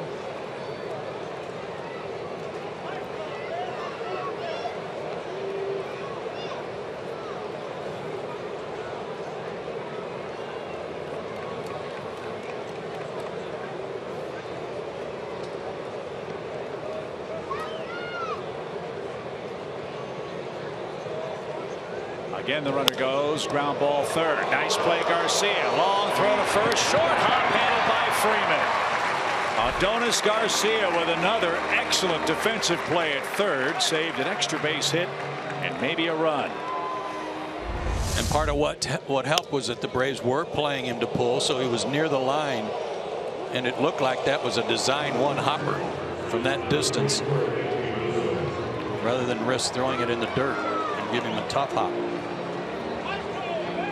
So that's going to be the end of the day for John Gant. 88 pitches in his starter's debut for the Braves. A lot that young man can be proud of today. Did a nice job. Only 2 of the 3 runs are earned. His friends and family salute him as Atlanta goes to the pen for the first time today.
And Xfinity. X1 from Xfinity will change the way you experience sports. Well, we've got a pool and a pond. Pond would be good for you. Keep it with our Bill Murray theme this afternoon. And now he's over there sucking up to Jim Deshaies and Len Casper, the Cubs announcers. Oh, yeah, they're talking Cubs secrets now. Yeah, right. Probably talking about the secret Dakota ring type stuff that David Ross has on his left forearm. But great to see Bill in town, and after the Cubs leave, we wish them well the rest of the year. Ian Kroll is on to pitch. He'll face Anthony Rizzo. Runner at second, 1 out. Chicago 3, Atlanta 1. Ian pitched an inning last night, gave up a hit, but no runs or walks. Struck out a batter. Faced Rizzo and got him to ground out.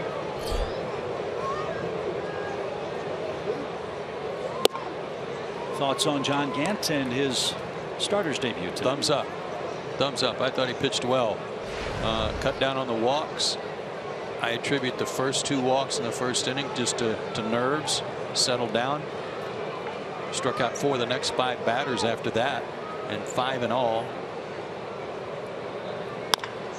There's another ground ball. Freeman's got it. Kroll to the bag, handles that in the breadbasket. Runner to third, and 2 outs. Didn't mean to interrupt. No, that's. I thought he pitched well. Just got to cut down on the walks next time around. A couple of hits. He gave up 4 hits, and as you said, 2 of them were kind of off the end of the bat. The one by David Ross was really hurtful in the way that inning developed in the 4th.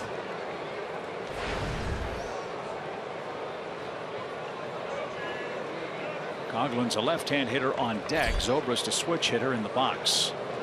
Ball goes right after him and got ahead. Strike 1. Wind is starting to pick up. Flag blowing strongly now from left to right.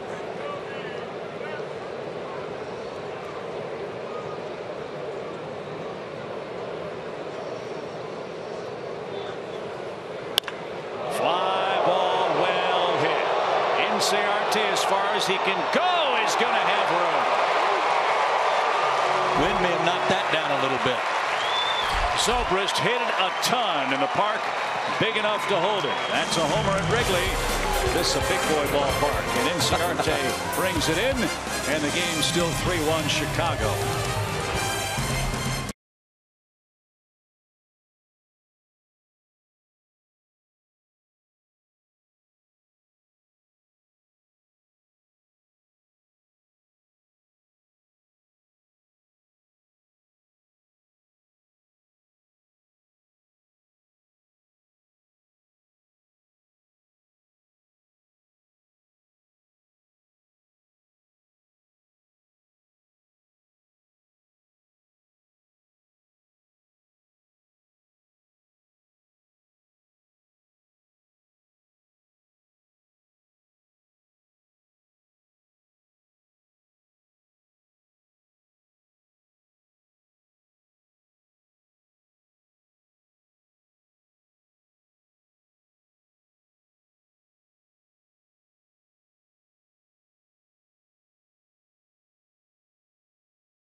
Ibar, Kroll, and top of the order coming up. So big talk around baseball is Madison Bumgarner. And all the home runs he said as a member of the Giants. Well, Jake Arrieta wants to get in on the fun. He says people think we can't hit. We'll show you we can hit home runs. Arrieta says he wants to be in the home run derby. And Adam Wainwright, who's swinging a hot bat, wants to take part too. Maybe they ought to have a pitcher's category. Right. Of course, they would say, no, as you put it, we want to be with the big boys. Well, Bumgarner, with a long home run here, has a really good case. As of June the 3rd, the last 190 plate appearances, Madison Bumgarner had 11 home runs. That was the same number of home runs that Bryce Harper and Mike Trout had in an equal number of plate appearances. Now, of course, Bumgarner as a pitcher is going to bat every 5th day, so it took a lot longer for Bumgarner to get to 11. No, but it's a good point. 190 at bats. I think that would be incredibly entertaining to watch the best hitting pitchers take their swings in the home run derby. Warren Spahn would have wanted to be in there, right? Don Drysdale.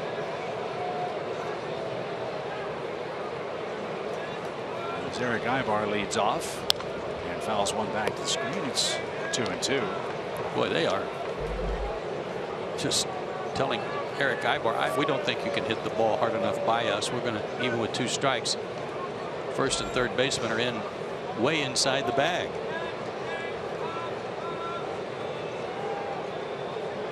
Make him swing it. And he did. And he is down on strikes. I guess the awkwardness of the swing fooled David Ross. Ibar says he tipped the baseball, and the home plate umpire is going to go out and explain to Brian Snitker why the strikeout call was made. Well, Eric was looking in the dugout saying he tipped it, that it hit the bat first. I actually thought the pitch was going to hit him. Yeah, it definitely hit the bat. It hit more than that. Yeah, it did.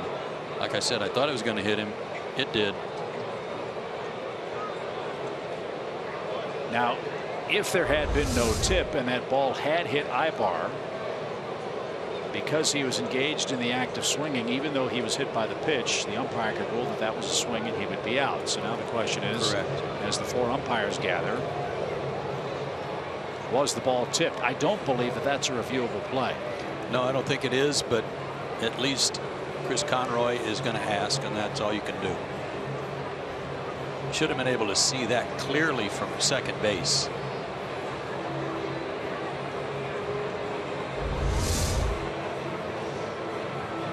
Foul tip going down and then hitting him in the groin.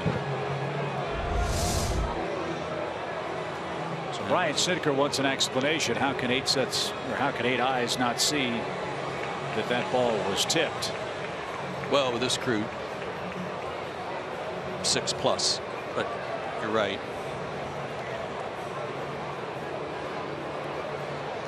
They're not going to change it. And Brian is irate. I don't blame him. And here's the frustrating thing. On a play like that, that's not reviewable, if the goal is to try to get all the calls right, and we spend so much time and waste so much time on bang bang plays at first, or the delays that are involved when we check to see if a batter runner is out or safe on the base paths, this is an obvious case where replay would make it an obvious need for an overturn of the strike 3 call. And that may be what Brian's saying. It may be that he's been given information from the Braves clubhouse from Buddy Carlisle that it was an obvious foul ball, and Brian's trying to figure out, how could you guys not have seen it? I can see how the home plate umpire wouldn't see it. Yeah. He could hear it, certainly. Yes. But the other 3 umpires didn't see that ball change direction. So the call is going to stand, and umpire is going to be down on strikes. But very clearly from that replay, the ball was tipped. So Brandon Snyder is going to hit for Kroll.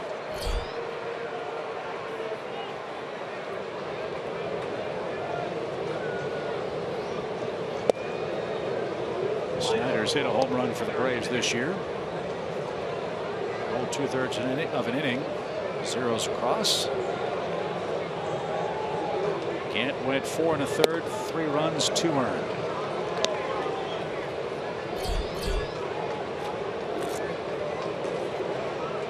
Casey Kelly's getting elusive.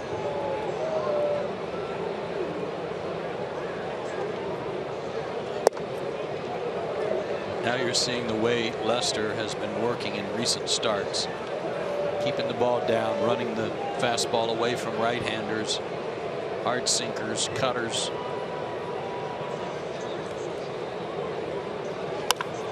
That's rolled past Bryant down the third base line. How did Snyder keep that fair? He's on his way to second, and the Braves will bring the tying run to the plate here in the 5th inning. I'm always amazed at some pitches that guys hit and not only put them in play but get hits out of them. So was John Lester, based on his reaction, looking at David Ross like, what in the world?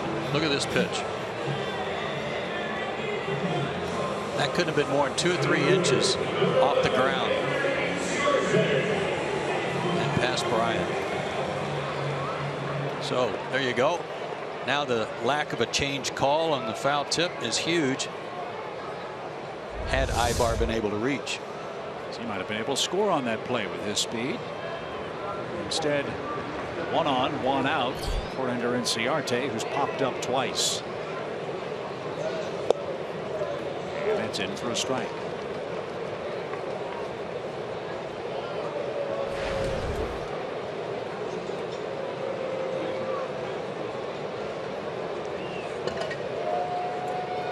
"77 pitches for Lester. 27 of those came in the first inning. And a little dribbler toward third.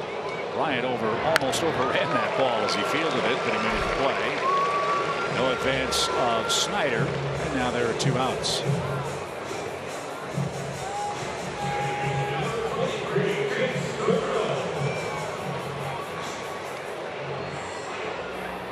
And here's d'Arnaud. He's the only Brave to score.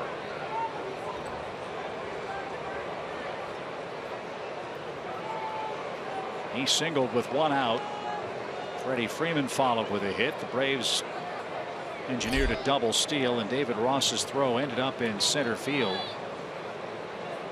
And d'Arnaud scampered home to tie things up. Chicago led 1-0 on an Anthony Rizzo first inning double. They got 2 runs in the 4th. One of those runs brought home on a safety squeeze bunt by John Lester. It's still a very manageable ball game. Braves are only down by 2. They've just got to try and capitalize when they get a guy in scoring position like this. Well, that's been a frustrating problem for the Braves over the last 22 games. They're hitting .174 with runners in scoring position.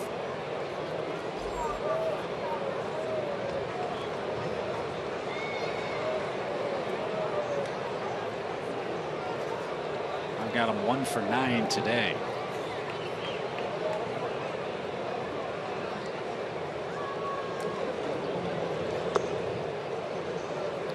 And when you've had 9 opportunities against a pitcher like John Lester, and you're only in the 5th inning, you're 1 for 9. It's not a good sign. No.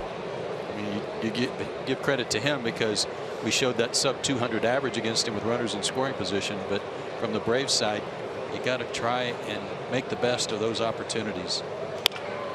Line drive to short. That's short hopped. And a low throw to first. Also a short hop. But Rizzo scooped it up with a marvelous play. Atlanta is out of luck in the 5th inning. Lester and the Cubs still lead by 2.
Sponsored by your local Toyota dealers. Let's go places.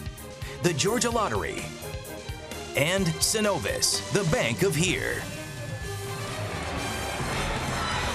3-1 Chicago. We head to the 6th inning. And that's a great place to be on a hot, sticky day in Atlanta.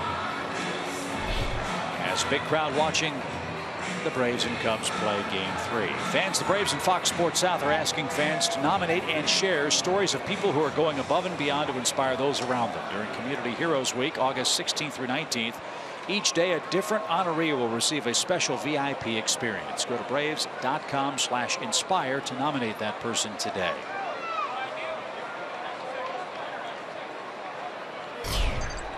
Chris Coghlan leads off. Baez and Ross to follow. And a base hit to right off Casey Kelly. That's headed to the fence. And Coghlan is aboard to start inning number 6 for the Cubs.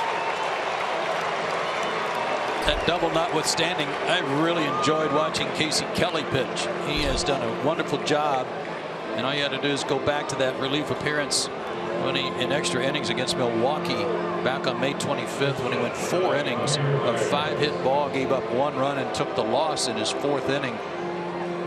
And he's worked a couple of outings at San Diego since he was called back up. 3 1/3 innings of 2-hit shutout ball.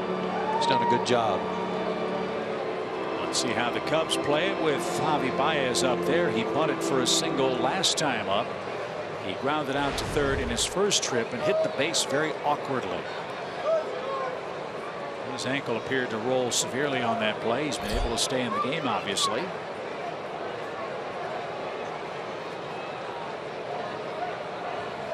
And no sign of a bunt with the first pitch, which missed outside. 1 ball, no strikes. Gant, Kroll, and now Kelly on the mound for the Braves. Coghlan has his first hit of the day, his second of the series. The Cubs look for some insurance here in the middle innings.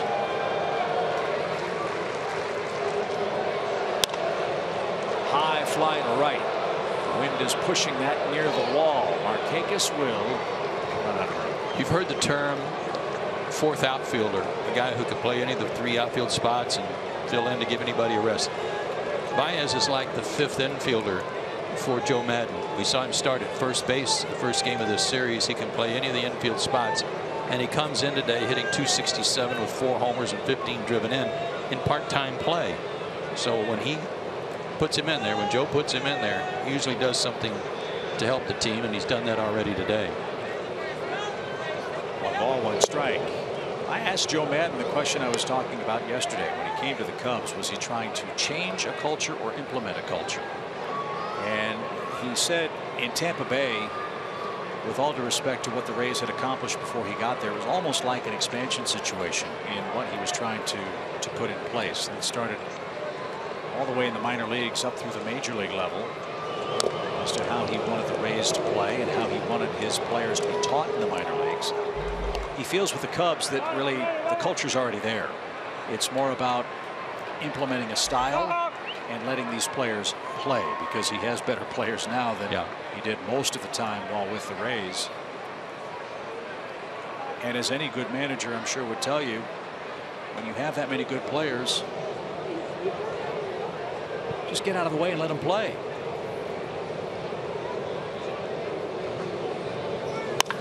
There's a bullet foul. Quick bat. 2-2.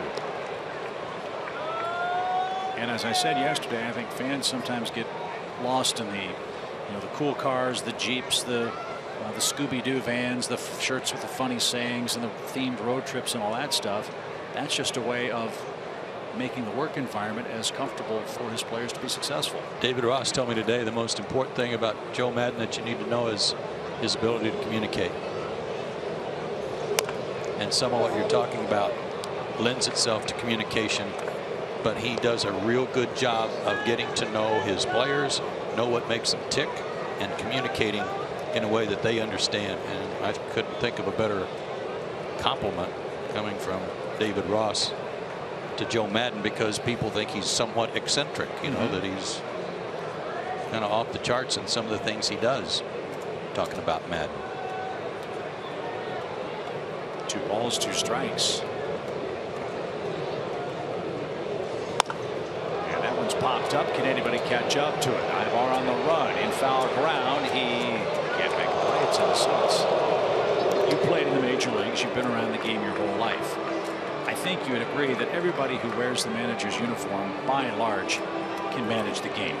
They can handle strategy and pitching changes and all of that. Isn't 90% of the job truly managing people? Absolutely. Not the game? I would think so. I don't want to put words in a Hall of Fame manager's mouth like Bobby Cox, but I think he would tell you the same thing, is getting to know your guys and know how to motivate them, how to keep them stirred up, ready to play. And I would agree. Sometimes they prove wrong what you just said. You'd think they know how to run the game. Markakis makes a diving catch. The wind played some tricks with that. Sure did. And the runner will tag and move to third with 1 out. Well, the other side of it too, and I don't know if Joe's ever said this or thought of it. So we look at the replay first. Nice catch. That was curling back. The other side of it too, Chip, not to interrupt what you were about to say, sorry, but to finish my thought, is that the guys who are playing every day, those guys are easy to manage because they're playing baseball and that's what they want to do. The guys that you've got to, you know, keep sharp are the guys that are on the bench or the guys in the bullpen. Let them know what their role is. Let them know when and if they're going to play, how to use them. And I thought Bobby was a master at that.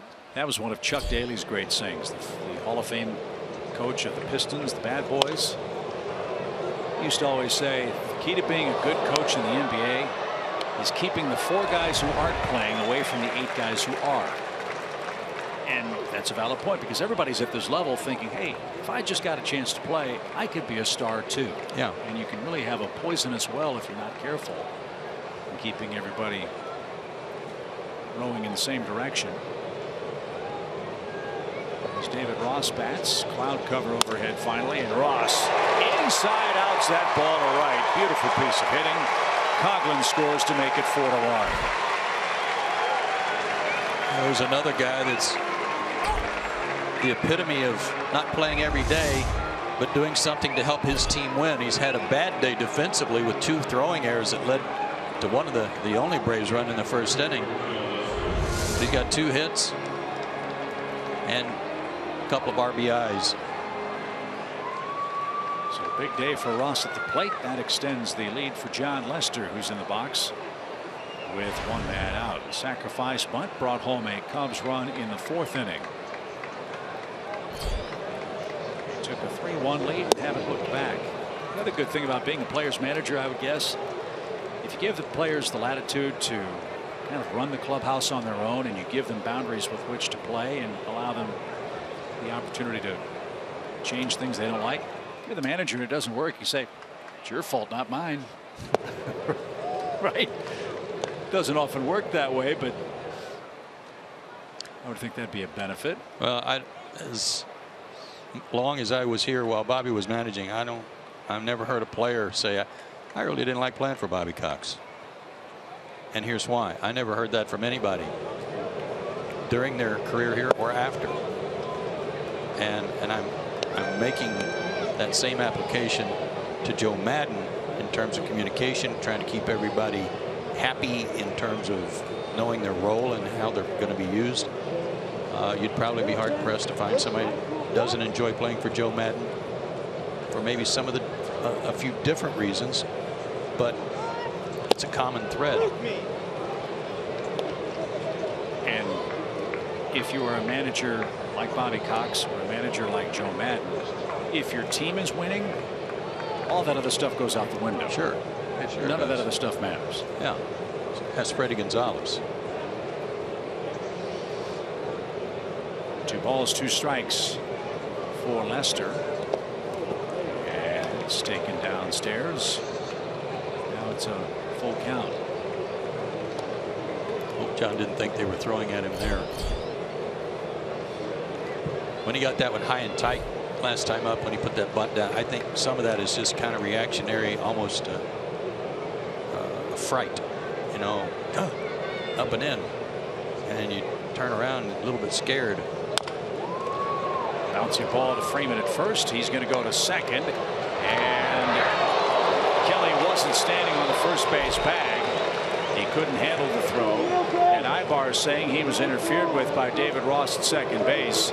Braves might take a look at this. Yeah, I'm not even sure that Ibar's arm wasn't brushed by David Ross. So Brian Snitker is going to come out. Let's take a look. Pitcher running. They knew they had a chance at it. Ross never touched him and never slid. Yeah. And was actually on the infield grass.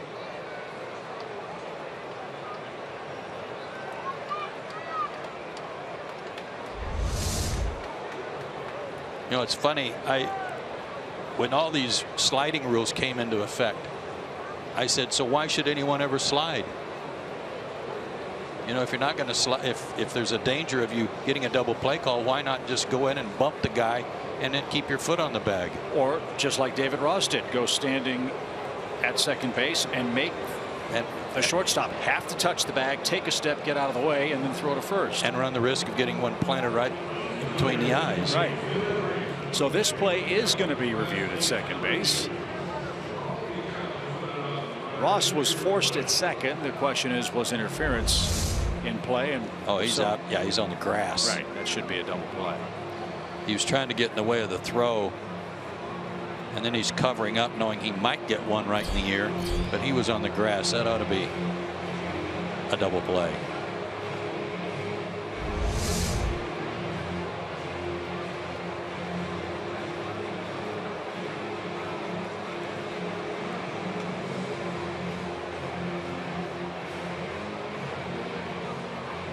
Although we've heard umpires say before, the baseline is what the base runner makes it.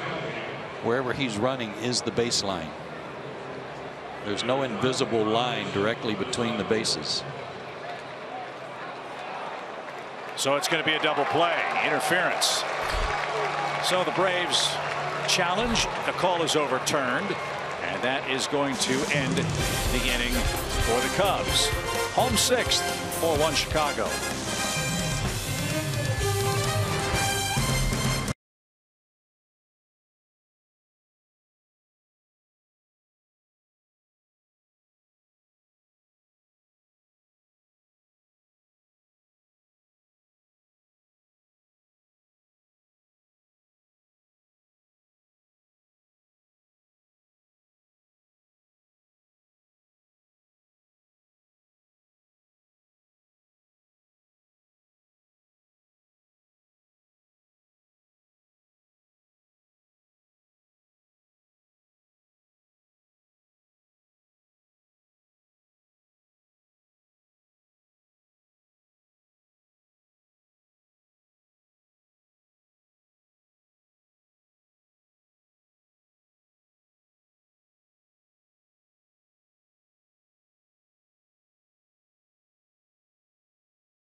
On Fox Sports South is presented by your local Hyundai dealers.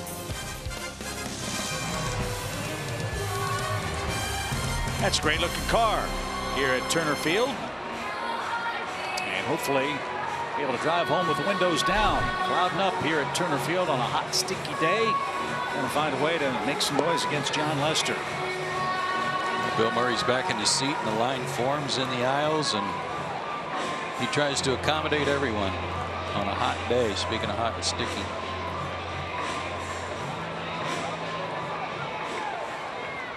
And then once the game starts, Brave security and the ushers let him take a break. That's good. Oh, and he's going to share some sound.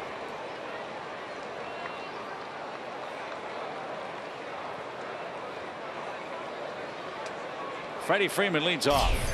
Freddie's 1 for 2. And he takes outside. Milwaukee's beating the Mets 5-0. That game's in the 6th inning.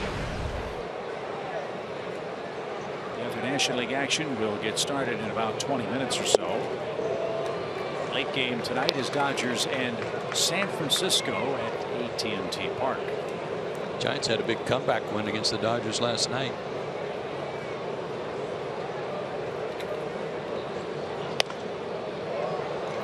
Giants lead over LA is back to 4 games out west.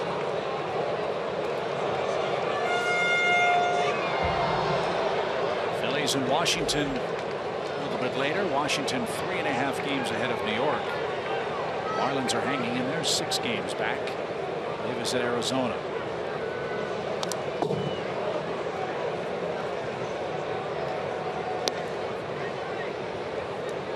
That's a good description on the Marlins.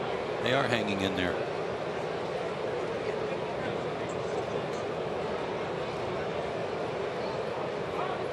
One ball, 2 strikes. And Freddie didn't get it. He's down swinging. And that's how the home 6th starts. John Lester now with 5 strikeouts on the day. And 1 away for Jeff Francoeur, who has struck out twice. As hot as Jeff has been, and as much as he's been wearing out left-handed pitching, what Lester's done to him today is pretty impressive in shutting him down and striking him out twice. Well, as you see what Jeff has done at home, efforts like this are rare for an opposing pitcher. That's our Lowe's home field advantage. Yeah, he's had him fishing for a couple of breaking balls twice.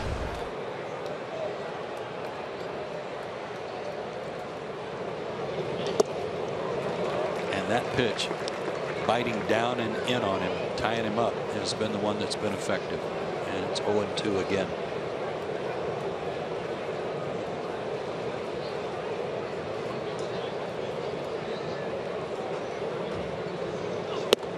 I would guess if there was a pitch that a major league hitter wishes would be outlawed more than any other, it's the cutter. Yeah.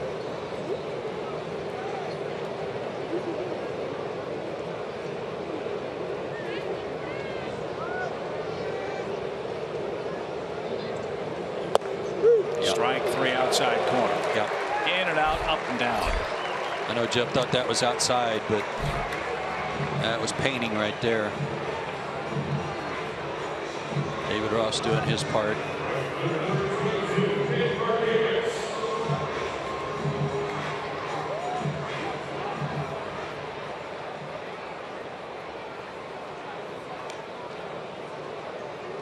Markakis has singled and has grounded out.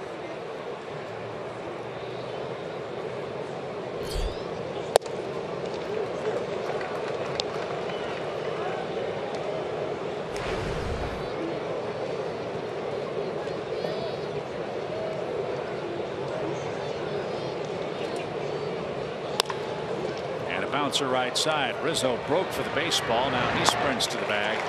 And Lester has an easy 6th. Couple of strikeouts and a ground out.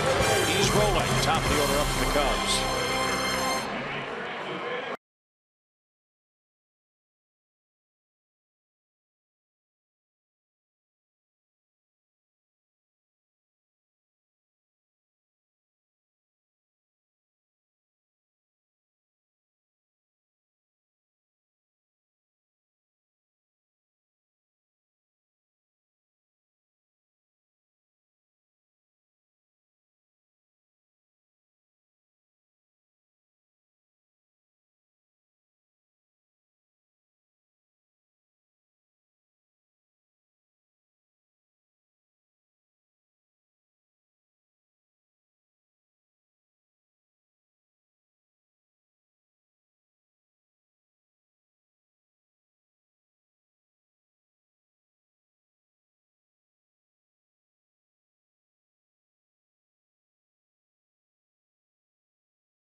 is sponsored by the 2016 Mitsubishi Outlander Sport, Sherwin-Williams, and Xfinity. X1 from Xfinity will change the way you experience sports. Hey, the Braves invite all dads and their daughters to attend the Saturday, June 25th game. It's the annual father-daughter game. Create a memorable experience with your loved one. For more details, go to braves.com/fatherdaughter. First pitch swing by Dexter Fowler, and he's going to roll out. Kelly to the bag. One pitch, one man gone.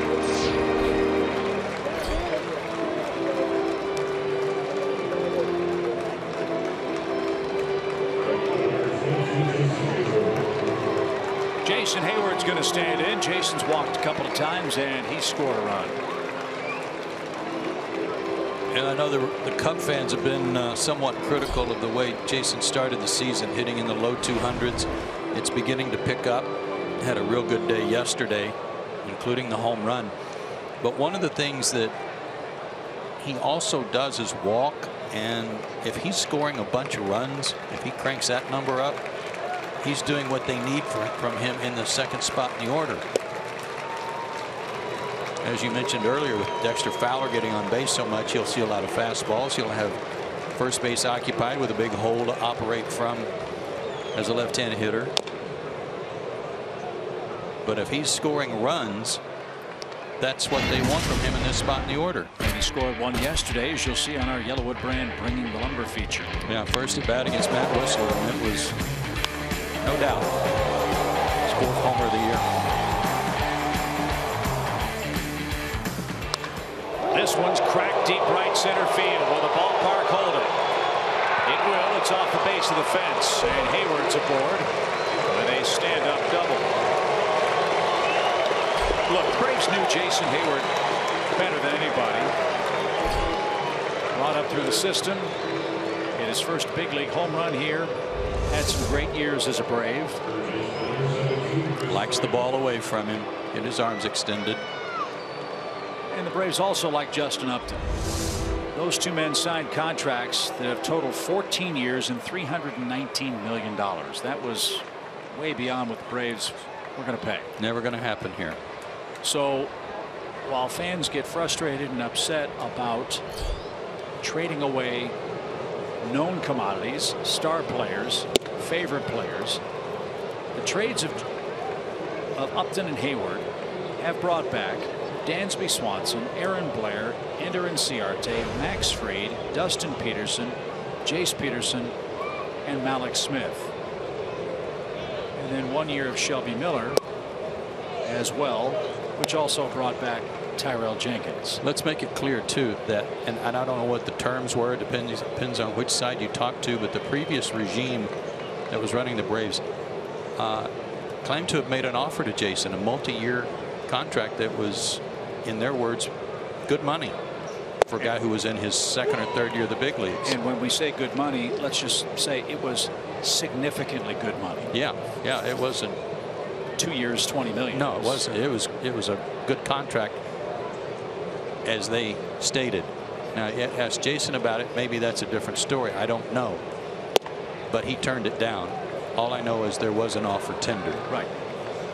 And so if the Braves didn't feel they were going to be able to keep or afford Jason Hayward, and that was an economic decision, I think that was a partially performance decision. They did what they felt was best for the Braves and turned it into what they turned it into. Same with Justin Upton. As that ball is downstairs, Bryant's aboard with a one-out walk after the Hayward double. So when fans see, well, Jason Hayward's playing somewhere else and Justin Upton is playing somewhere else and Anderson Simmons is playing somewhere else, all that's true. But you have to look at these trades through the prism of time, and 1 year or 2 years is probably not going to be indicative as to whether or not those were good decisions or bad decisions that have been made. The Braves are banking that they were and will be, and we will see. Rizzo with 2 on, takes down and in. Boy, that's a dangerous place to pitch him. Yep, got to get way down and in.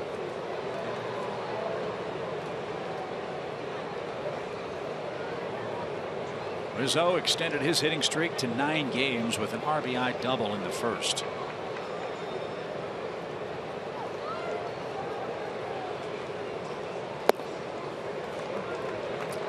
And now Flowers out for a visit. Look, when people started talking about the 16, 17, and 18 season, really even before last season, once Hayward and Upton were traded, Kimbrel was traded, Melvin Upton was traded, etc. Everybody looked to 16 and said, this is going to be 16 is going to be a rough year. Well, none of us knew it was going to be this rough, right? Quite frankly. But the consensus was that 16 was going to be a down year, as a lot of these newly acquired players matriculated their way to the big leagues to be ready to make the team better in 17 and 18. That was the plan. That is still the plan. The only thing I would like to see, I'd like to see Swanson and Albies up here playing, getting ready for 17 and 18. I'm not the guy calling those shots. Right. That's just my opinion. And if you're engaged in the process, if you believe in the process, you can look at the Chicago Cubs as a blueprint for what it takes. The Braves say that the process isn't going to take as long as it did for the Cubs, who lost 87, 91, 101, 96, and 89 games before breaking through with a 97-win season last year. Ground ball, that's past Darno in the right field. Here comes Hayward around third. He's going to score. The throw is going to go to third. It's off Garcia's glove. No further advance by Rizzo, who has a 2 RBI day. And Chicago's pulling away now 5-1. Yeah, and he hit it right through the shift too. A couple of feet to the right. That's a double play ball.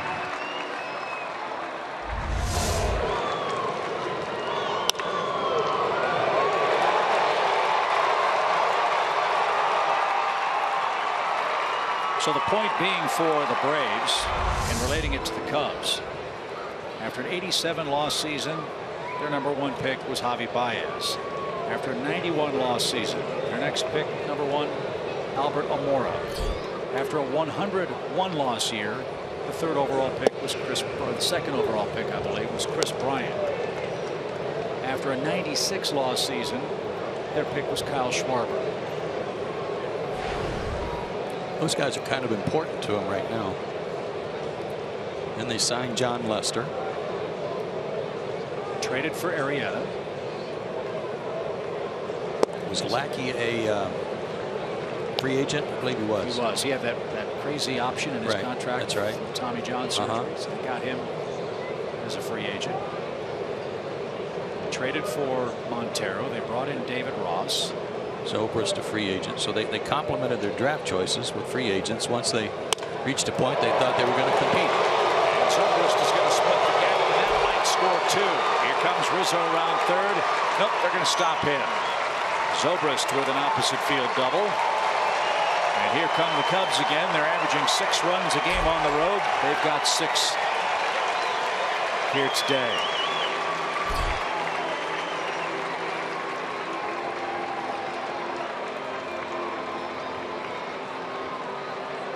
That's 37 RBIs for Zobrist.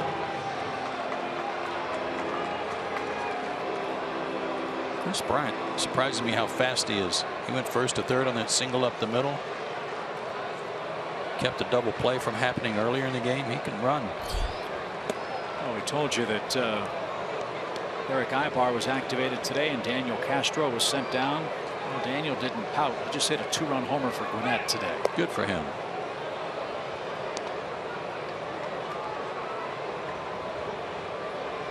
So Coghlan will be walked intentionally. Baez is the next Cubs hitter. Chicago heads to Washington next for a 3-game date with Dusty Baker and the Nationals. Second walk of the inning. And Brian Snitker is on his way out.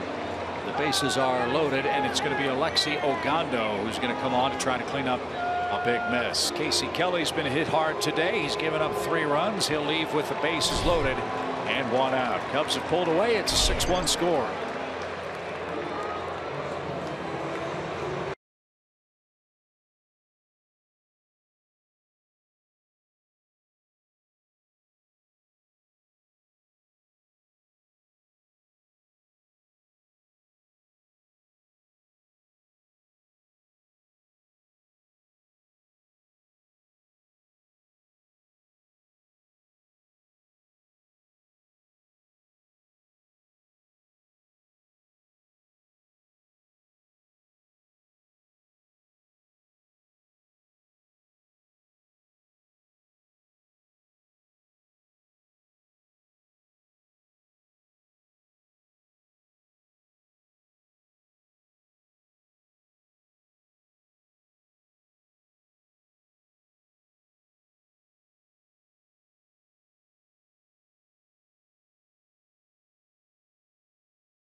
Chicago continues to hit here in the 7th inning. Braves fans, the 2016 Esurance MLB All-Star Game ballots here. Head to Braves.com and pick your hashtag All-Star Game worthy stars and send them to the MLB All-Star Game presented by MasterCard July 12th in San Diego.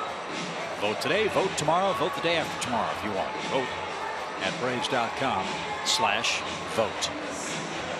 30th appearance for Alexio Gondo. He was in the game last night, and after a few days rest, he was very sharp.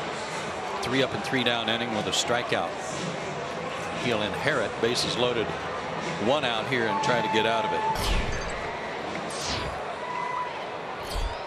Wind really starting to pick up. In fact, during the pitching change, Ed Mangan and the ground crew came out and took the cover off the tarp. That is not encouraging. No, news. it's not. Not a good sign. No. Wind blowing straight in now, providing some welcome cooling relief for the fans here at Turner Field. And a strike from Ogando.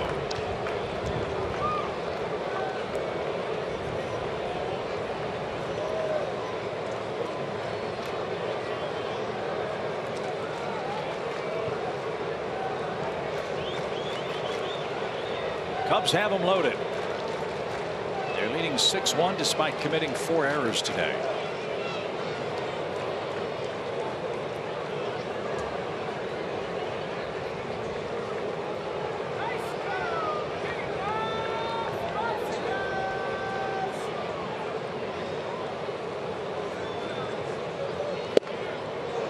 Outside corner. I believe it was on the call, not the swing. I agree.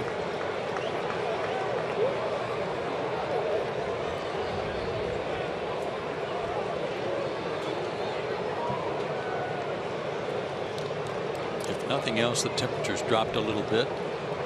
Cloud cover helps.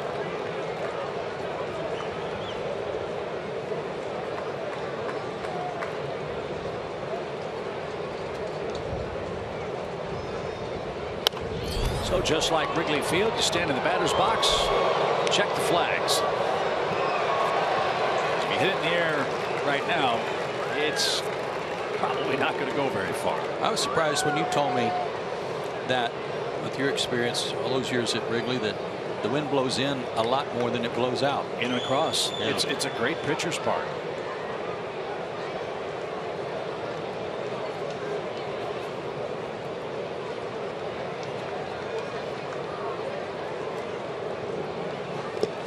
And that's borne out by the stats this year. Cubs have played 30 games. The wind has blown in or across 22 of those 30 games, and that's pretty standard. That's in their notes. Yeah, I'll be darned. That really is what makes Wrigley Field, at least for me, so intriguing a place to watch a game. The weather many times has as much effect on the outcome of the game as the players playing it.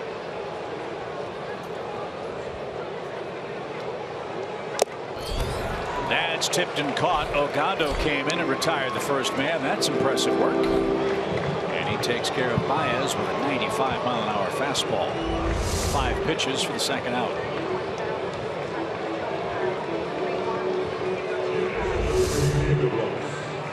On the outside corner, not bad.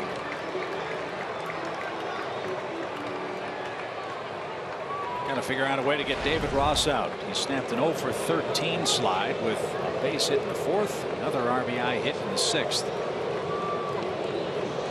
And more than that, he has guided John Lester through 6 innings of 4-hit ball today.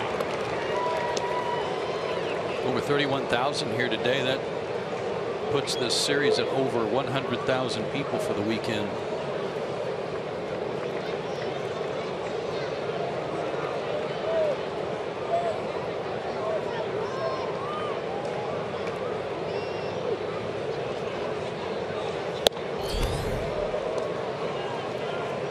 Interesting to hear Bill Murray say that if he were a player, he would be a catcher because he was a catcher. He said, I like tricking people.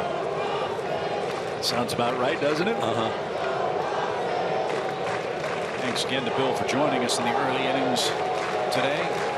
Big baseball fan, huge Cub fan.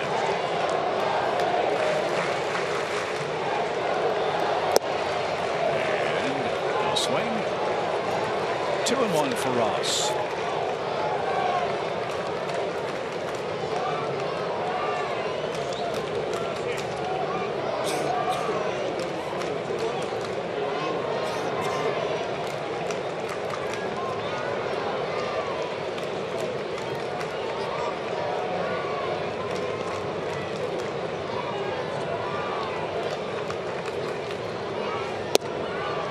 Chat with David before the game. Did you talk about managing? No, it didn't come up. It was pretty brief chat, all in all. But that's got to be somewhere in the not too distant future for him.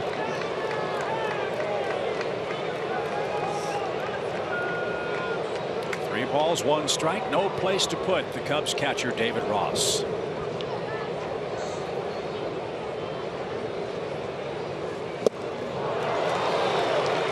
That pitch behind the count. Bases loaded.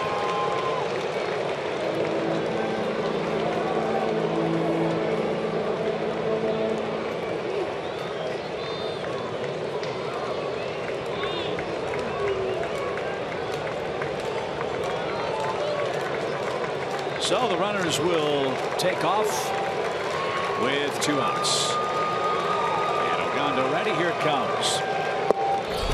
Downstairs, ball 4, 3 RBI day for Ross. How did he take that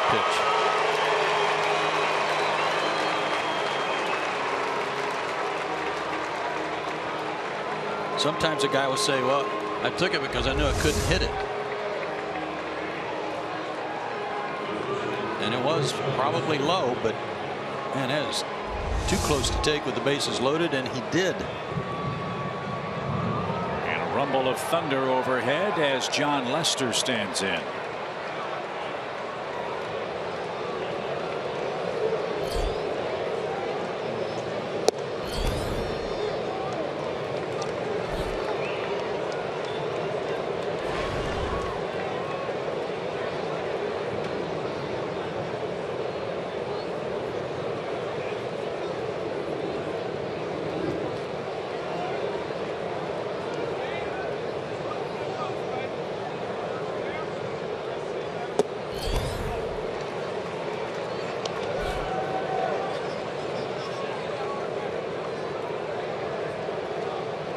Defense hasn't been anything to write home about in this series. They had not made an error in the month of June coming in here. They've made 8 errors in 3 games. That might be one area that David Ross was talking about that they've got to tighten up a little bit. Everything else they've done has been good.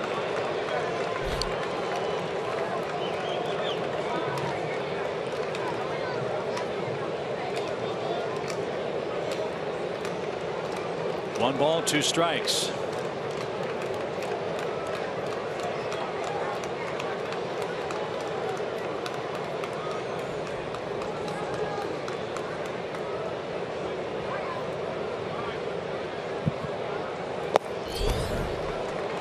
With Soler out with a hamstring strain,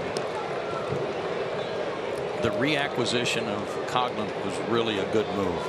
I know he wasn't hitting anything in the American League, but everybody in the National League knows the guy can hit and what he can do. I'm sure he'll be in some sort of platoon situation. He could play second in an emergency. I'll bet he could play first. Came up as a second baseman. Of his time in left field as that just missed, and Lester earns a full count pitch, and again the Cubs runners will be off to the races. Braves have already walked 3 Cubs hitters in the inning. Lester's the 9th man to bat.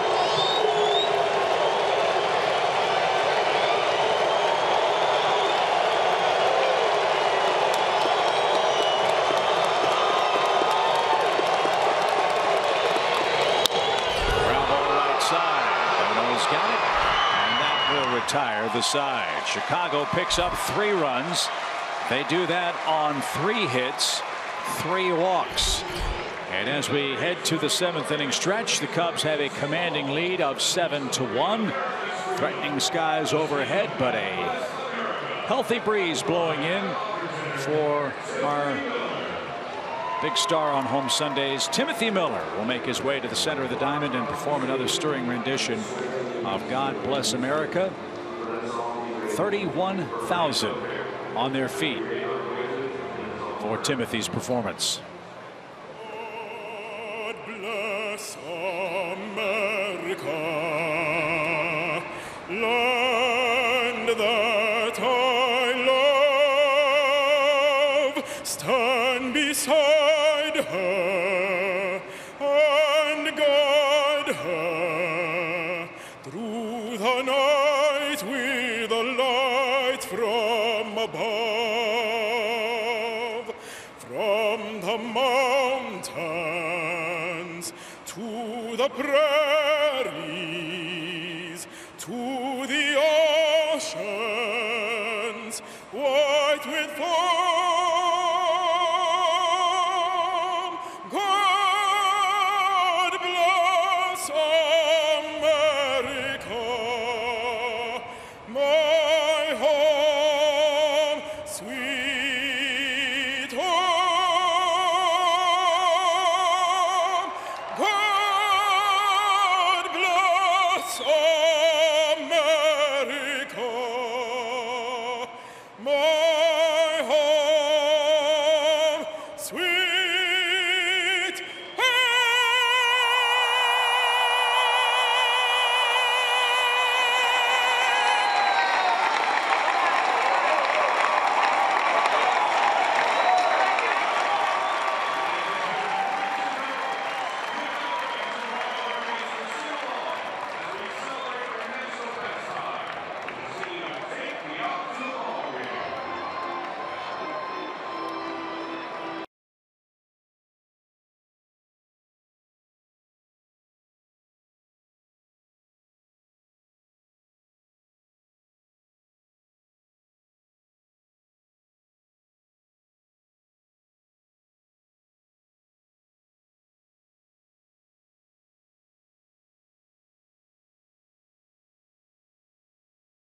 7th inning at the conclusion of our broadcast today. Hope you'll stay tuned for Braves Live presented by Xfinity. Can't wait to hear BJ's impressions of the Chicago Cubs club. As John Lester has been dominant, what a treat it must be for Joe Maddon to know he's got Ace 1 and Ace 1A in whatever order you want to put them. Lester and Arrieta, and the guy that pitched game 1 isn't too shabby either. Let me just say this. With all due respect to Jake Arrieta and John Lester, they are both outstanding. One right-handed, one left-handed. One's getting 8 runs a game. The other one's getting about 6 runs a game. That makes life a whole lot easier. Good point. Just ask Matt Whistler and Julio Teheran about that. How different their records might be.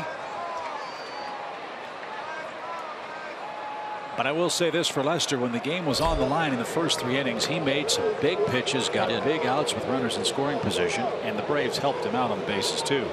That's true. The Cubs have scored 6 unanswered runs now. As Garcia leads off. He's thrown 95 pitches. He threw 27 in the first inning. I wondered if that would have an effect on him on a hot day. It did not.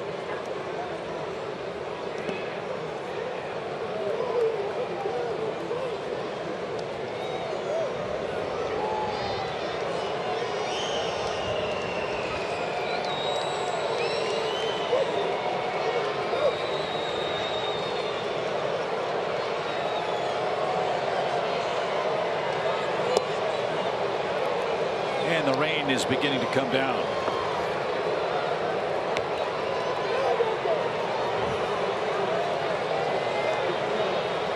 Albert Almora has taken over in left field as the crowd heads for the cover.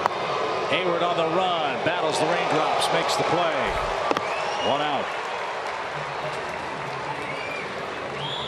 So when you think of the Chicago Cubs, you can't just think about a team that blasts home runs.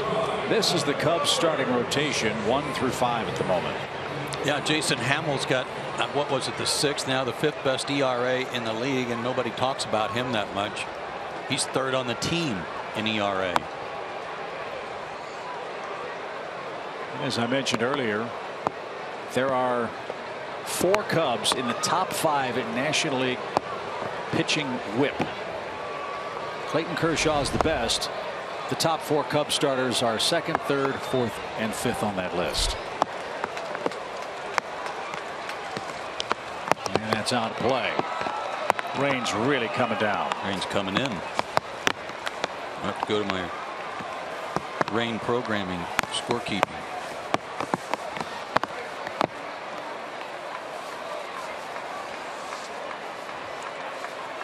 David Poole hard at work providing our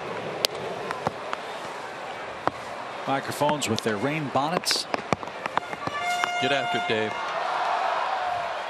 Look, watch the technique, ladies and gentlemen. Flip of the wrist. Best in the business right there. Yeah. He taught Val everything she knows over there.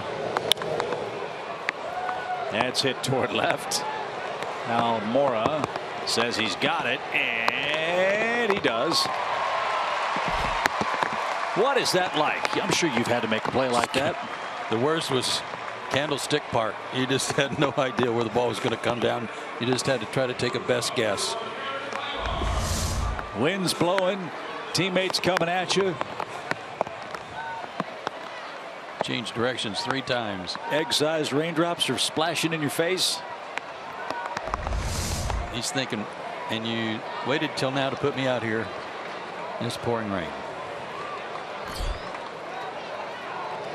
He's thinking John Fogerty's full of it. Don't put me in, coach. I want no part of this.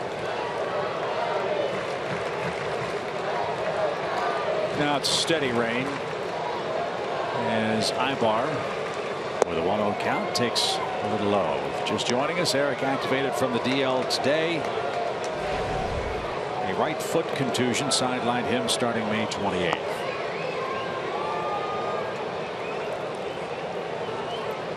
Eric is 0 for 2. And he's got a base hit. That one's pulled down the left field line. Ibar around first on his way to second. He'll stand there with The Braves' 5th hit.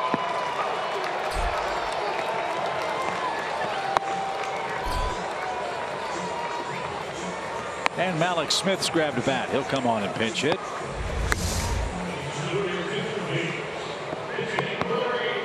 Again, a pitch down low, dropped the barrel on it, pulled it past Bryant. Second double for the Braves today.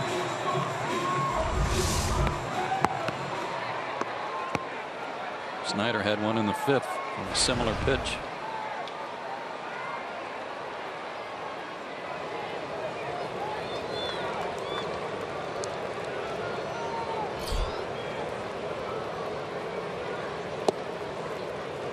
Alex getting a chance to pinch hit against one of the better lefties in the league, and this has been an area where Alex has really struggled. He's 3 for 40 against lefties. 2 of the 3 hits are doubles.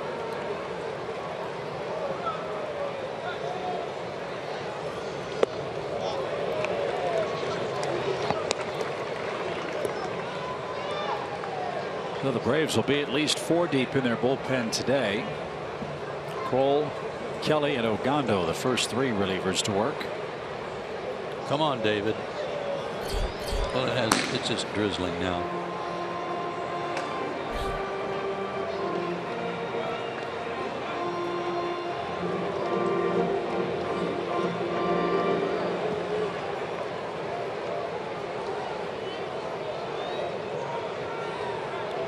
One ball, 1 strike.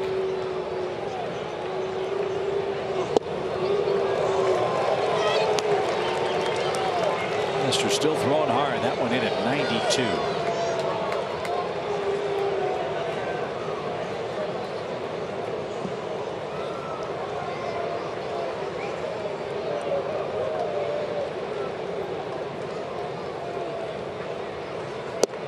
And he takes care of Malik Smith, and that's his 7th strikeout.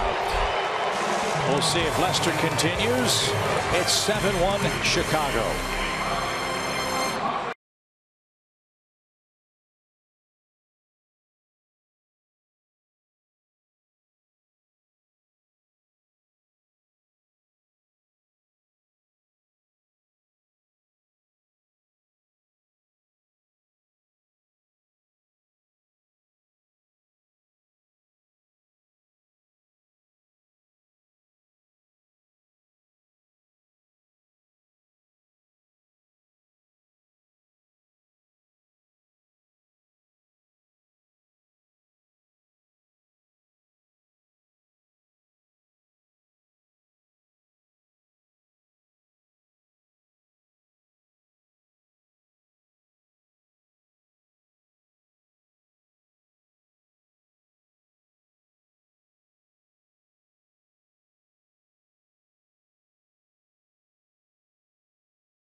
Time for your Xfinity game break. We'll take you over to Cincinnati, where the Reds are hosting the Oakland A's. Second inning, Jake Smolinski with a 2-run shot to center off of John Lamb. That is his 2nd jack of the year, and that made it 4-0. A's, they took that one 6-1. The Reds head to Turner Field tomorrow night. Yeah, pitching, and more pitching problems for the Cincinnati Reds, Kelsey. A Reds club that at one point had 5 of their projected starters on the disabled list. They just sent Alfredo Simon to the bullpen because he's been effective. And the Reds entering play today were the only National League team with a team ERA over 5. And Joe, it's 5.49 for the Reds. Yeah, they have gone through a revolving door of guys in the bullpen too. Guys have been up and down from AAA, just trying to find somebody that's on a good roll. Chris Withrow's been on a good roll. His recent outings have been outstanding. Rain continues to fall as Dexter Fowler goes to work.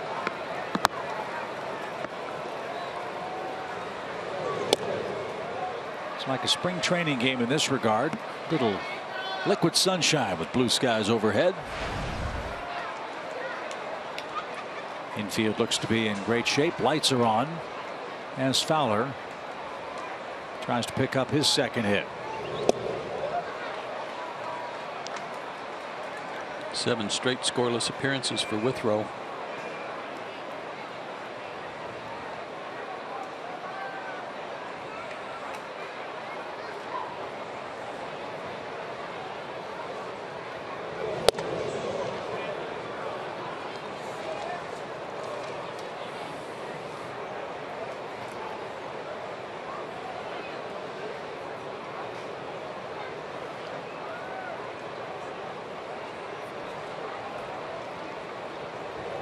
Withrow might prove to be over time one of those under the radar acquisitions for the Braves and John Campolella. Atlanta acquired him with Juan Uribe for Callaspo, Juan Jaime, Eric Stoltz, and Ian Thomas from the Dodgers. Withrow is coming back, as you know, from Tommy John surgery. We have another former Dodger, Paco Rodriguez, who's a tall, lean lefty who can throw hard. He's coming back from Tommy John. Shea Simmons is making his way back as well. Shea's getting pretty close, I would think. Manny Banuelos has been on the DL with left elbow inflammation. Was supposed to pitch today for Gwinnett.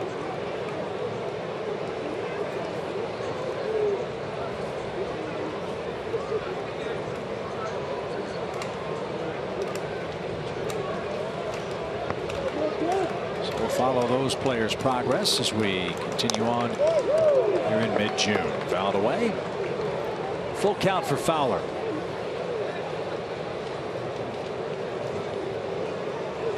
The pitching matchups for the Braves Red Series. Aaron Blair is going to go tomorrow night. Julio Teheran Tuesday. Bud Norris Wednesday. Matt Whistler Thursday at 12 o'clock.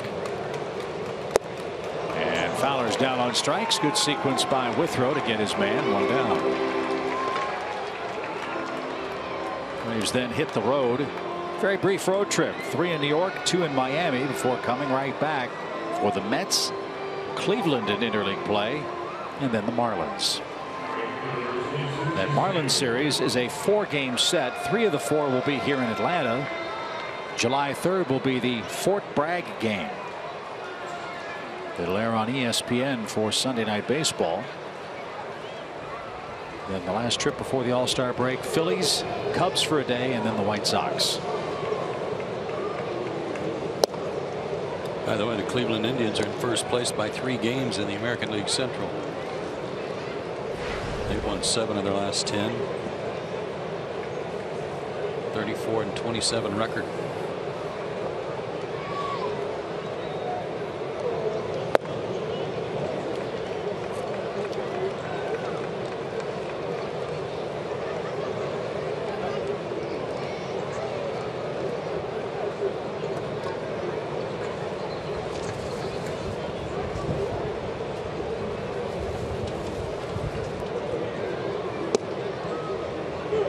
Balls and a strike for Hayward.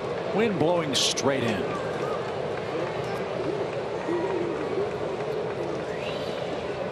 Oh, you can hear it whistling, can't you? And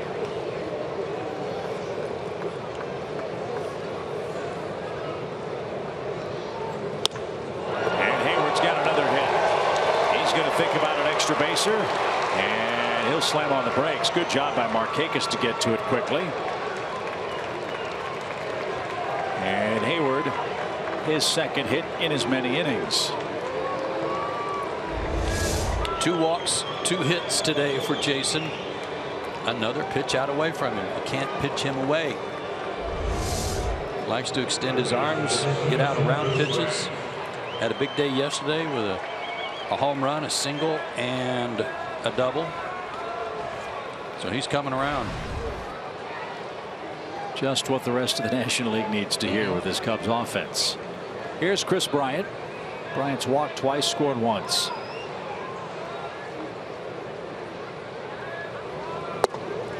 It's often said that if a lineup has 3 or 4 guys going well at the same time, you're going to win a lot of games. You don't have to have everybody hitting. You look at these RBI numbers for this team, up and down. Everybody is driving in runs and scoring runs. Everybody's getting on base. And that was going to be my point with the on base percentage. It's great to get on, but somebody's got to bring him in. And everybody's doing that. Yeah, they are. Montero's average has he's really been fighting that to get on base and score some runs. He hits a 3-run homer yesterday.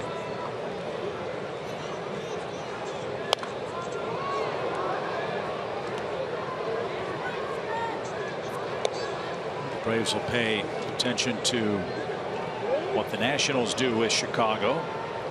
Scherzer, Gonzalez, and Strasburg are the 3 that Joe Maddon's club will face at Nationals Park starting tomorrow night.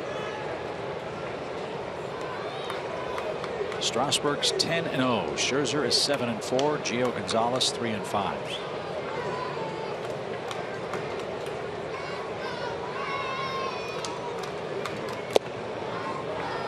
Break for Washington, as Joe said earlier. They'll miss Arrieta and Lester.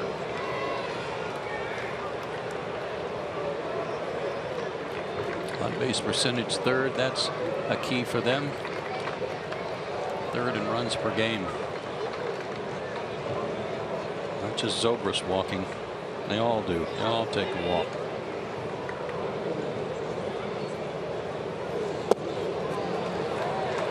And I think it lends itself to pitchers trying to be careful.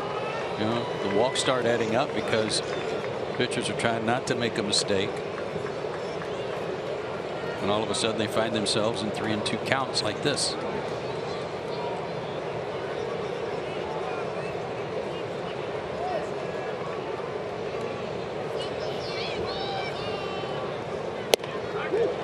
Bryant walks for the 3rd time. Conroy, I think I heard him say hi as Withrow was walking in to get that pitch or that throwback. The Braves have walked 8 Cub hitters today. Bryant 3 times, Hayward twice, Zobrist, Coghlan, Ross. Tough way to beat Chicago if you do that. Here's Rizzo, 2 on, 1 out. Bookend hits for the Cubs first baseman. 2 RBIs. He's also scored a run.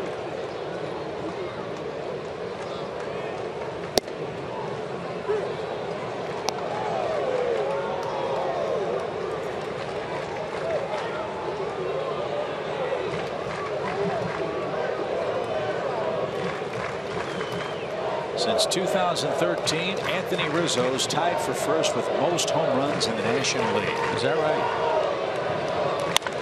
And that is fair. Down the right field line. That's going to score 1. Bryant will be stopped at 3rd.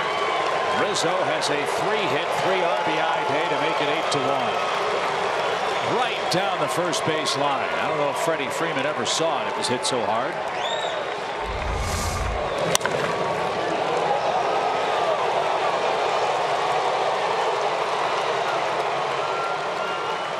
Good ricochet kept it from being a 2-run hit.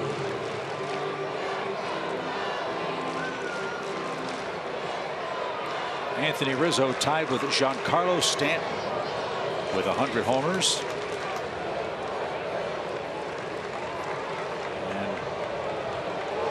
And his incredible production continues. He's up to 47 RBIs now.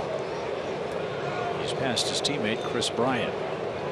Now Zobrist, runners at the corners.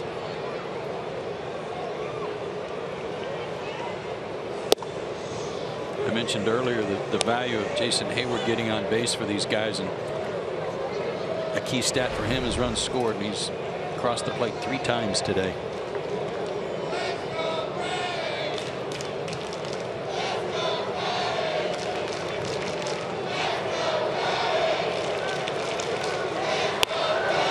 Zobrist shoots one into center field. That's in for a hit, the 12th of the day for Chicago. Trotting home is Bryant. 9-1.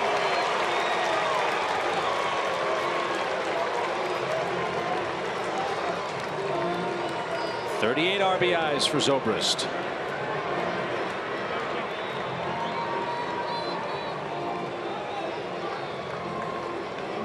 And here's Almora.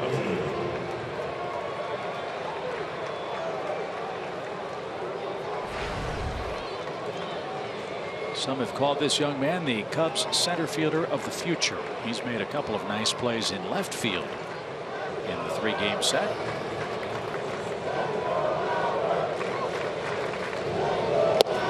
And a big swing and miss, strike one.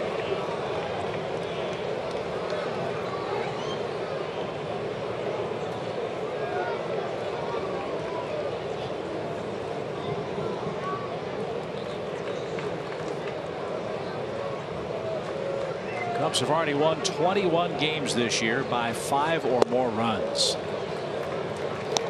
I was just going to say, I was on a team in the minor leagues that had a team batting average of .305. It was crazy every night, just a run fest. Didn't win them all, but we scored a lot of runs. And it was fun. It was exciting to see who was going to do something each night. But that was in the minor leagues. They're doing it at the major league level, and I understand in this series they're facing a pitching staff that's not at the top of the league in terms of ERA and a lot of different numbers, but they're doing it against everybody. Right. It's not just this series. So these guys are having a lot of fun, and it's every single night. Braves did a great job of holding them down Friday night. 1 ball, 2 strikes. That one's up the middle. Base hit for Almora. Runner around third. Throw to the plate is going to be way late. Almora gets in on the fun. Rizzo scores from second. 3 consecutive hits, a walk, and another single. And Withrow is going to have to wear it for the moment. He's given up his 3rd run. Hunter Cervenka is beginning to loosen in the Braves bullpen. Well, I think a test of how good a team you are is how you play against the other really good teams, right? Yes. Cubs this year are 4-0 against the Nationals, 5-1 against the Pirates, 4-2 against the Cardinals, 3-1 against the Dodgers, and they have lost 2 out of 3 to the Giants. I think we'd all agree that those are better teams in the National League.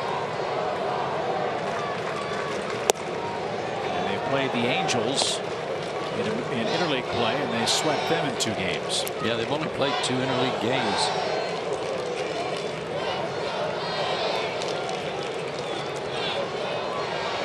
That's the fewest in the National League.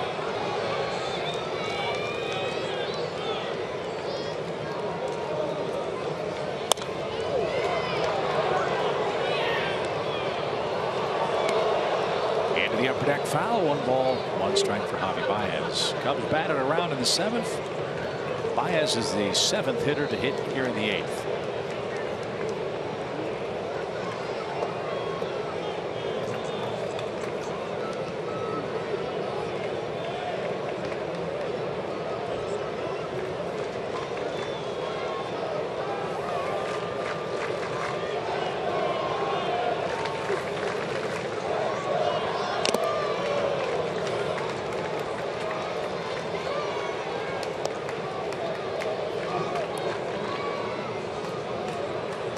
Guy doesn't get cheated. Showed a quick bat, pulling some balls foul earlier in the game. He's got good power.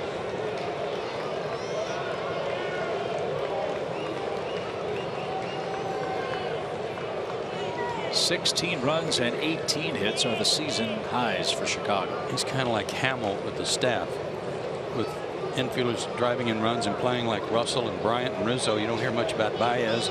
Zobrist doing his thing. Fly ball belted left.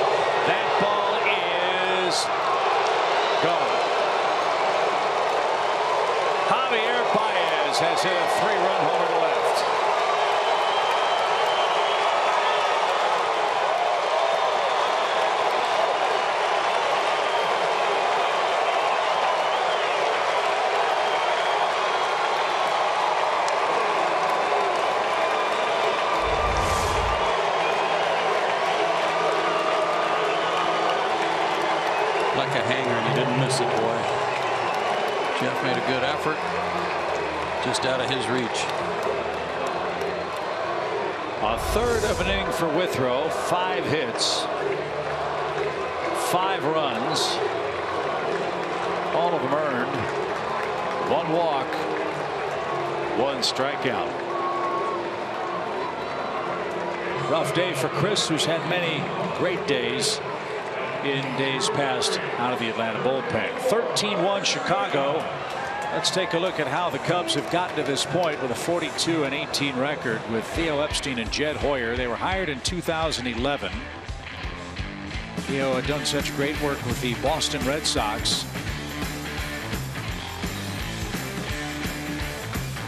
And they acquired Rizzo, Russell, and Arrieta via trade.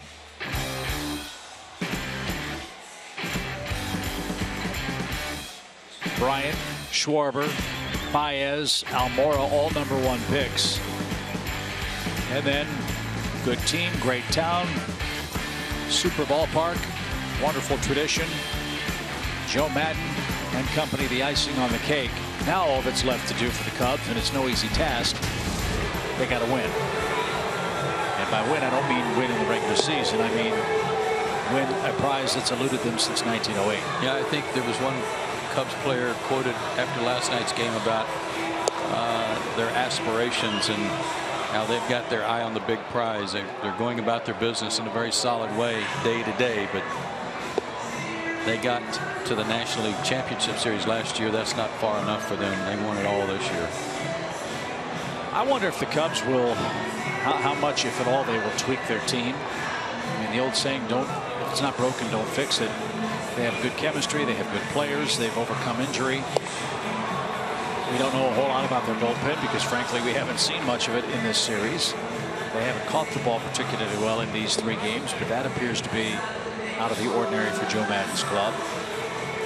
But as you said, and I think it's worth repeating, if the Cubs have an injury to their starting rotation, that would be a big problem for them. There's not a lot of pitching depth either at the big league level or in the minor leagues for them. Yeah, they'd have to probably go to Travis Wood or Trevor Cahill at least on a temporary basis and try to fill that need if it happened.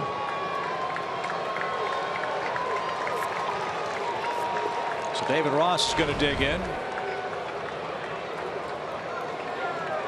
Or Tyler Flowers has lost about 17 pounds behind the plate these last 2 innings. No joke.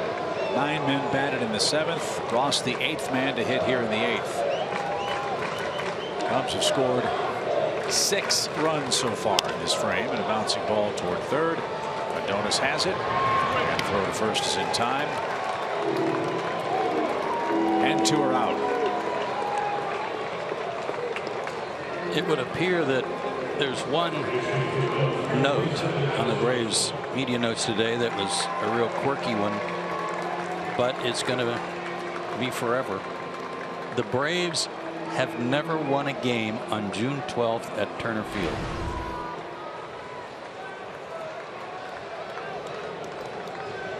And barring a comeback for the ages, it appears that that's going to be a record that will stand forever. They are 0-4 here, which is also kind of odd that in 20 years they've only been at home now the 5th time on June 12th. Another chance. This time Adonis can't get it. It's under his glove. It was sharply hit by Addison Russell. And the Cubs now have 15 hits.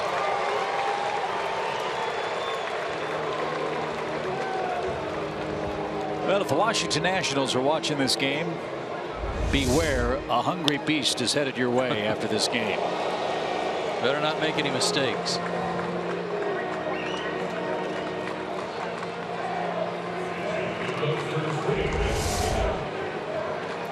And Matt Caesar is going to grab a bat. He'll come on and hit for Fowler. Batted around for the 2nd straight inning.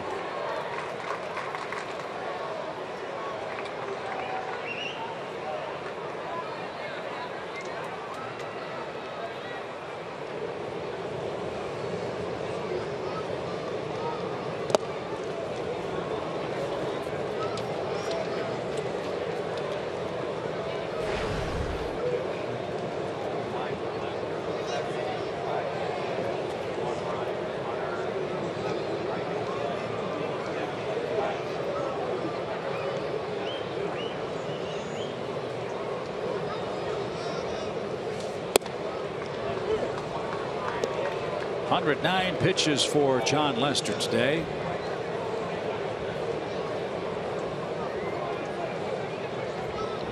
And the run he allowed was unearned.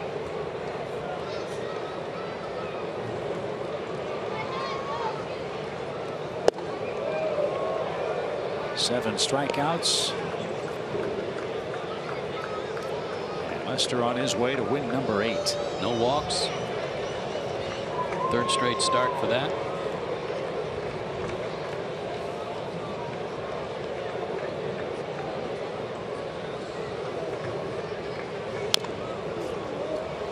Caesar fouls it away. 2 balls, 2 strikes.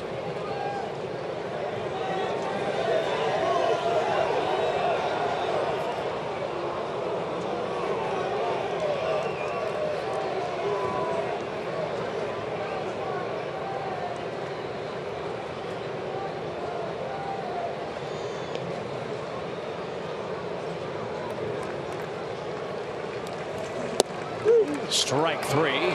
Caesar will have a seat, but 10 Cubs came to the plate. 6 of them scored. The Cubs have scored 9 runs in the last 2 innings of the game. 13-1 now.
Here at Turner Field, and on Friday night you heard Chip and Joe talk about Albert Almora Jr. for the Cubs, that he had to miss his wedding. Well, I actually caught up with him last week. He got called up and he was in Philadelphia on a Tuesday. He was supposed to get married on a Wednesday. He said there was so much excitement. His fiance was with him. They flew up to Philly, and then that night they sat down and they were like, oh my gosh, we were supposed to get married tomorrow. So he said obviously that's going to be rescheduled, but making your MLB debut has to take priority over some very important things. I'll tell you what, Kelsey, Albert certainly has a lovely fiance. To be that understanding, that's awesome. As Adam Warren takes over for the Cubs, Almora's now in center field for Chicago. Caesar's in left, and Tim Fedorovich, I believe, or Fedorovich is how you pronounce it. Sorry, Tim. Is now behind the plate. And Baez is now at third base. Addison Russell's the shortstop. So from left to right, Caesar, Almora, Jason Hayward. On the infield, Baez, Russell, Zobrist, Rizzo, Fedorovich behind the plate. Thank God it's not Fultonevich and Fedorovich. Oh boy, no shot. No.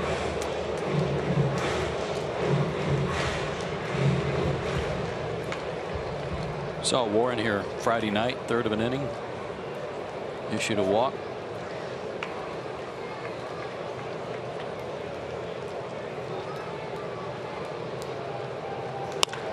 Line drive by Inciarte. There's a base hit. His first of the day.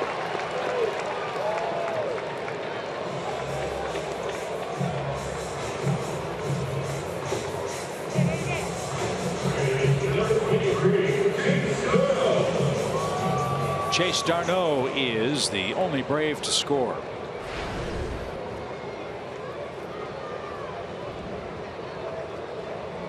Mets are in trouble late, trailing in Milwaukee 5-3. That game's in the ninth. Miami's given up 5 runs to the Diamondbacks. 5-0 Arizona in the third inning. Washington 3, Phillies nothing. That game's in the third at Nationals Park. Kansas City beat the White Sox 3-1. Toronto beat Baltimore 10-9 in a slugfest north of the border. Well, those two teams have really gone at each other. I swear Chris Davis hits at least one homer every night.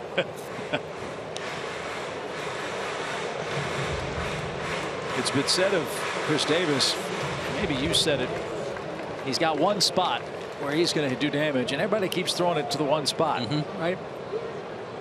He started play today with 15 home runs. Mark Trumbo, his teammate, leads the American League with 20.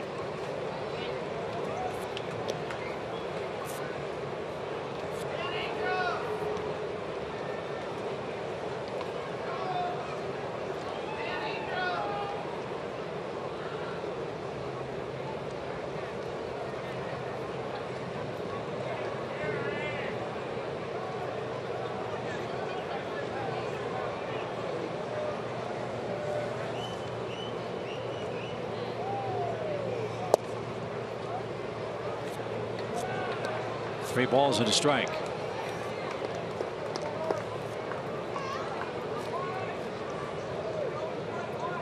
It's an all North Carolina Tar Heel battery. Adam Warren and Fedorovich went to North Carolina. And now a full count. Funny how Jared, our statistician, the Tar Heel, knew that. Yeah.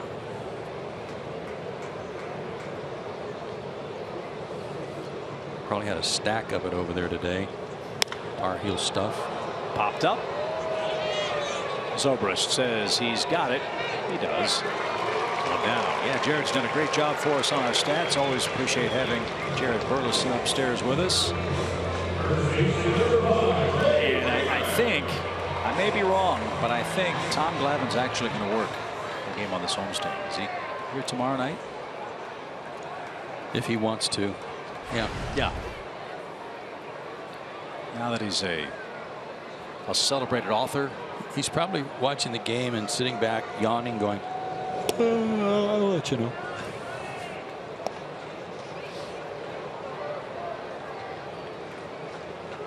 Well, I hate to say it, as far as the yawning goes, he might not be might not be the only one the way this one's gone today. It comes with a 12-run lead. Tommy's got a book. It's about to be published. It may have already been published. We'll find out more about that.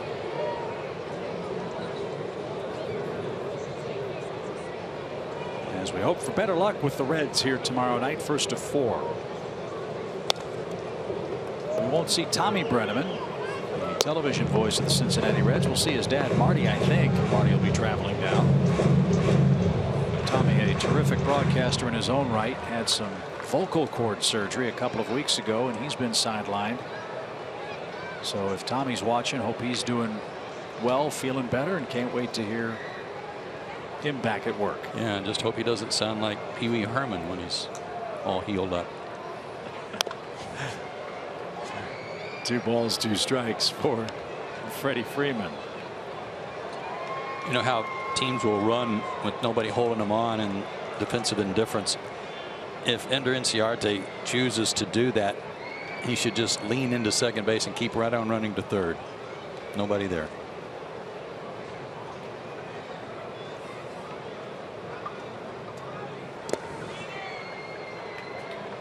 Hey, we got another guest in the booth. Oh, okay. I didn't know he was here. Yeah. Came early. Hey, Tom. How are things going? Good or bad? We're pretty much speechless too. Yeah.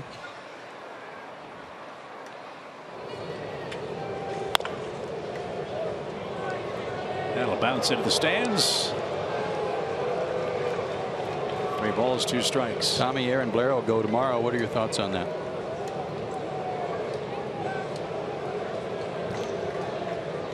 Really? Okay. Well, we'll be watching for that.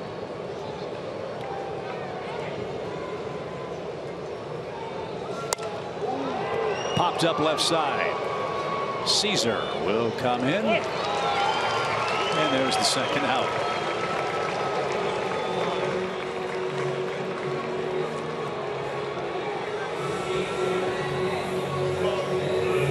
And Jeff Francoeur, he's the happiest Brave to see John Lester out of the game, and that's meant no insult to Jeff. Lester made some of his toughest pitches when Jeff was in the batter's box. Yeah, Lester won that battle today.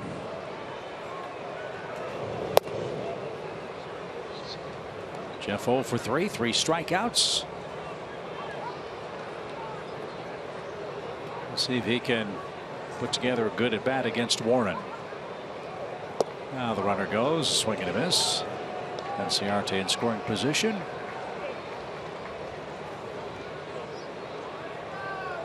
Those early opportunities for Atlanta that kind of went by the wayside thanks to good pitching by John Lester when it counted. Really kind of changed the complexion of this game as the Cubs added runs in the 4th and 6th inning.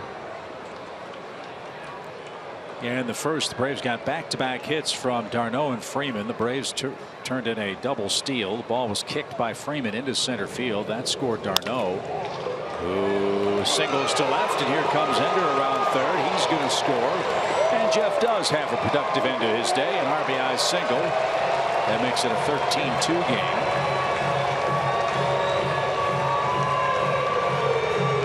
$17 RBIs for Francoeur now. You know, this is going to sound funny, but it's true. Breaking ball. The key to a good year is somehow squeezing out a hit on a bad day. When you don't have it working and you get a chance like this and you get one knocked to kind of hold off the collar, that's a good thing. And he's now hitting 6 straight. So Jeff will try to build on that, but the Reds coming in as a strike to Nick Markakis.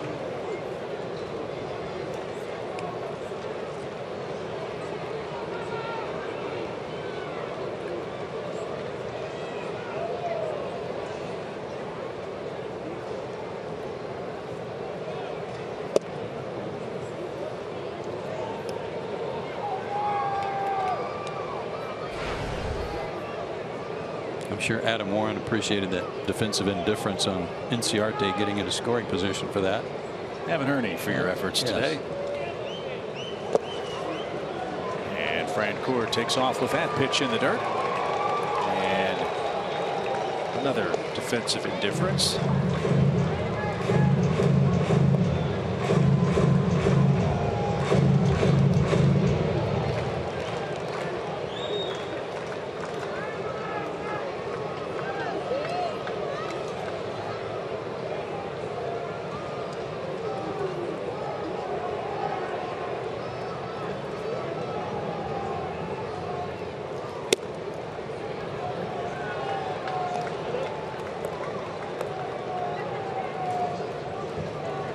Joe Madden and the Cubs are building a monster on the north side in Chicago. Wrigley Field being renovated. Young players growing up before their very eyes as Markakis walks to keep the inning alive. The Cubs are pursuing a new TV deal. Those gigantic regional affairs like the Nationals and Orioles, and Yankees. All the revenues that would bring. So the rest of the National League Central might be seeing the dawn of a new day Remember 100 years ago, Cubs were the class of the National League. They were perennial World Series participants in the early 1900s.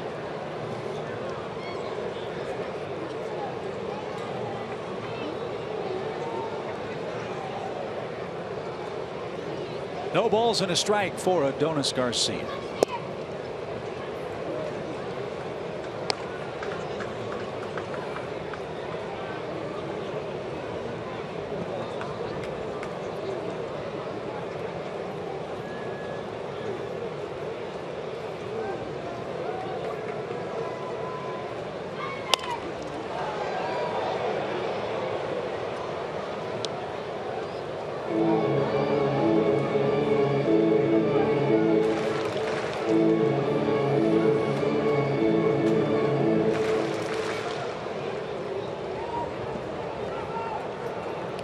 Go home happy.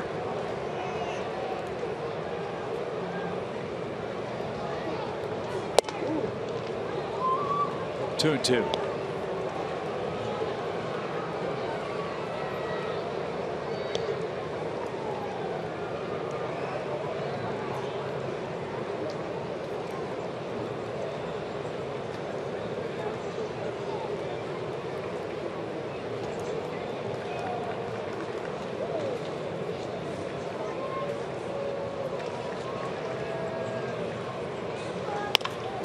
To the left side. Nice pickup. And the throw to first is in plenty of time. 13-2. And we've got an inning left.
Inning, your best bat flip could be your ticket to the MLB All-Star Game in San Diego.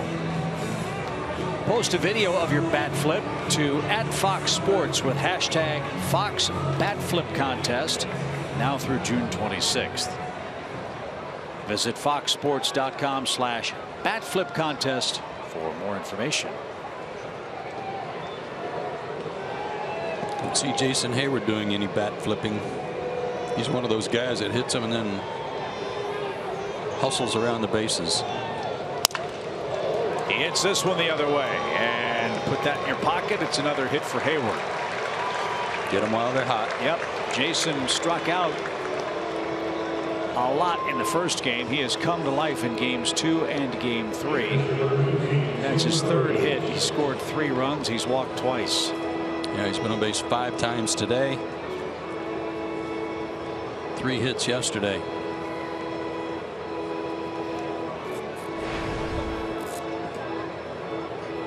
Tim Fedorovich. 4 fouls in his name, 2 RBIs to his credit. And he takes a strike. Hayward has raised his average 14 points since he got here. And really more than that, 19 points at the beginning of play last night. Back-to-back 3-hit games.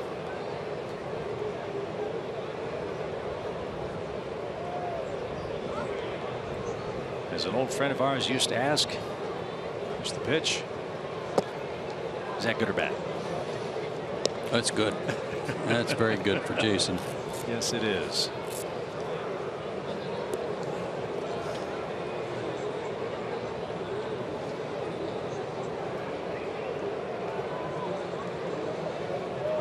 This has been a long slog today. As that's over the outside corner, a strike. And Fedorovich, the first down of the inning, 1 man down. It was 1-1 after 3. The Cubs got 2 in the 4th. Still a manageable game, as Joe said. It was 4-1 after 6, and then the roof absolutely caved in. The Braves bullpen gave up 3 in the 7th, 6 in the 8th.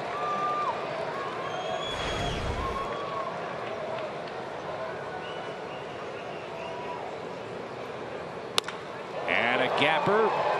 Enciarte, though, got a great jump. He's going to throw back toward first. It is off target. And Rizzo lines out. Hayward back safely at first, and there are 2 down.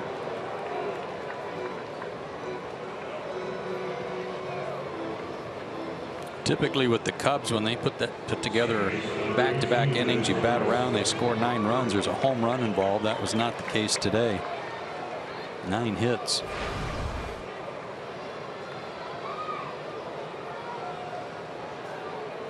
Two more hits for Zobrist, 4 for 12 in the series. 2 RBIs today, giving him 38.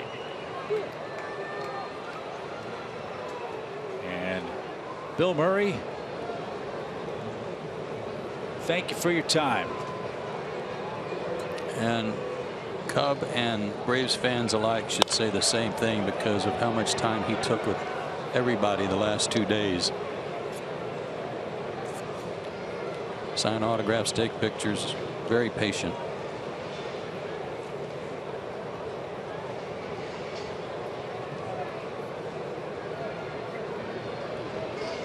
Nothing in 2. And Zobrist is retired, and the Braves come up for the bottom of the 9th inning.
Bottom of the 9th inning. Before we tell you about the new Cubs pitcher, we'll remind you the Reds are coming to town, and Cincinnati going through a lot of what the Braves are going through. They too are in kind of that parallel path, try to put a solid big league product on the field while building for their future. And like the Braves, they've had their share of problems, and especially for the Reds, Joe, pitching, and more pitching. The pitching has been awful.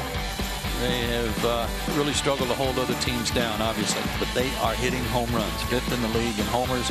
Adam Duvall, what a nice pickup that was, 17 and 41. Jay Bruce, a bounce back year, 14 and 44. So they are still going to come to town swinging the bats like they always do. Hector Rondon has not pitched in this series, and the Cubs want him sharp for the set against Washington. Well, and for you folks that are not familiar with the save, he leads their team with 11 saves. This, however, is not a save situation. And if Joe Madden finds himself in a save situation before this inning's out, that blonde hair he's sporting will be pulled from his cranium. Tyler Flowers is the batter. And that's out of play. No matter the score today, the Braves know that they've got another game ahead with Chicago. That'll come on the final road trip before the All-Star break.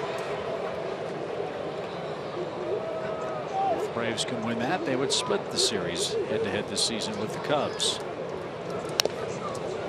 But this is a good example of why Rondon only has 11 saves for a team that has 42 wins. He has to get his work in games where they've got big leads. Well, that's what makes me wonder about what the Cubs will do, if anything, at the deadline. I think it's going to be a fascinating thing to follow, as Flowers will be thrown out at first after a strikeout. There was some talk earlier in the week about maybe getting Andrew Miller, or maybe trying to get an Aroldis Chapman if those guys are made available for the Yankees. Well, heck, if they can't get this guy in the game, how are they going to find a way to get Miller or a Chapman in the game should they go out and try to get a premier closer or premier setup guy to add to their bullpen? You're exactly right. Braves Live brought to you by Xfinity, coming up next. Nicely done. They are only in one-run games. Their record is 7-8. So they've had a little difficulty in close ball games. A losing record there.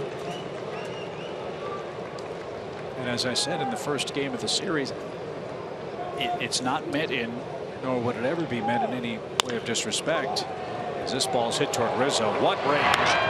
Bad throw, but what an athletic play by Rendon to haul in that and step on the bag. I don't know how good the Cubs bullpen is. I don't know if they know how good the Cubs bullpen is. And if they go to the playoffs and they don't know that question, well, that's going to be a problem. Well, they've had some bad defensive games.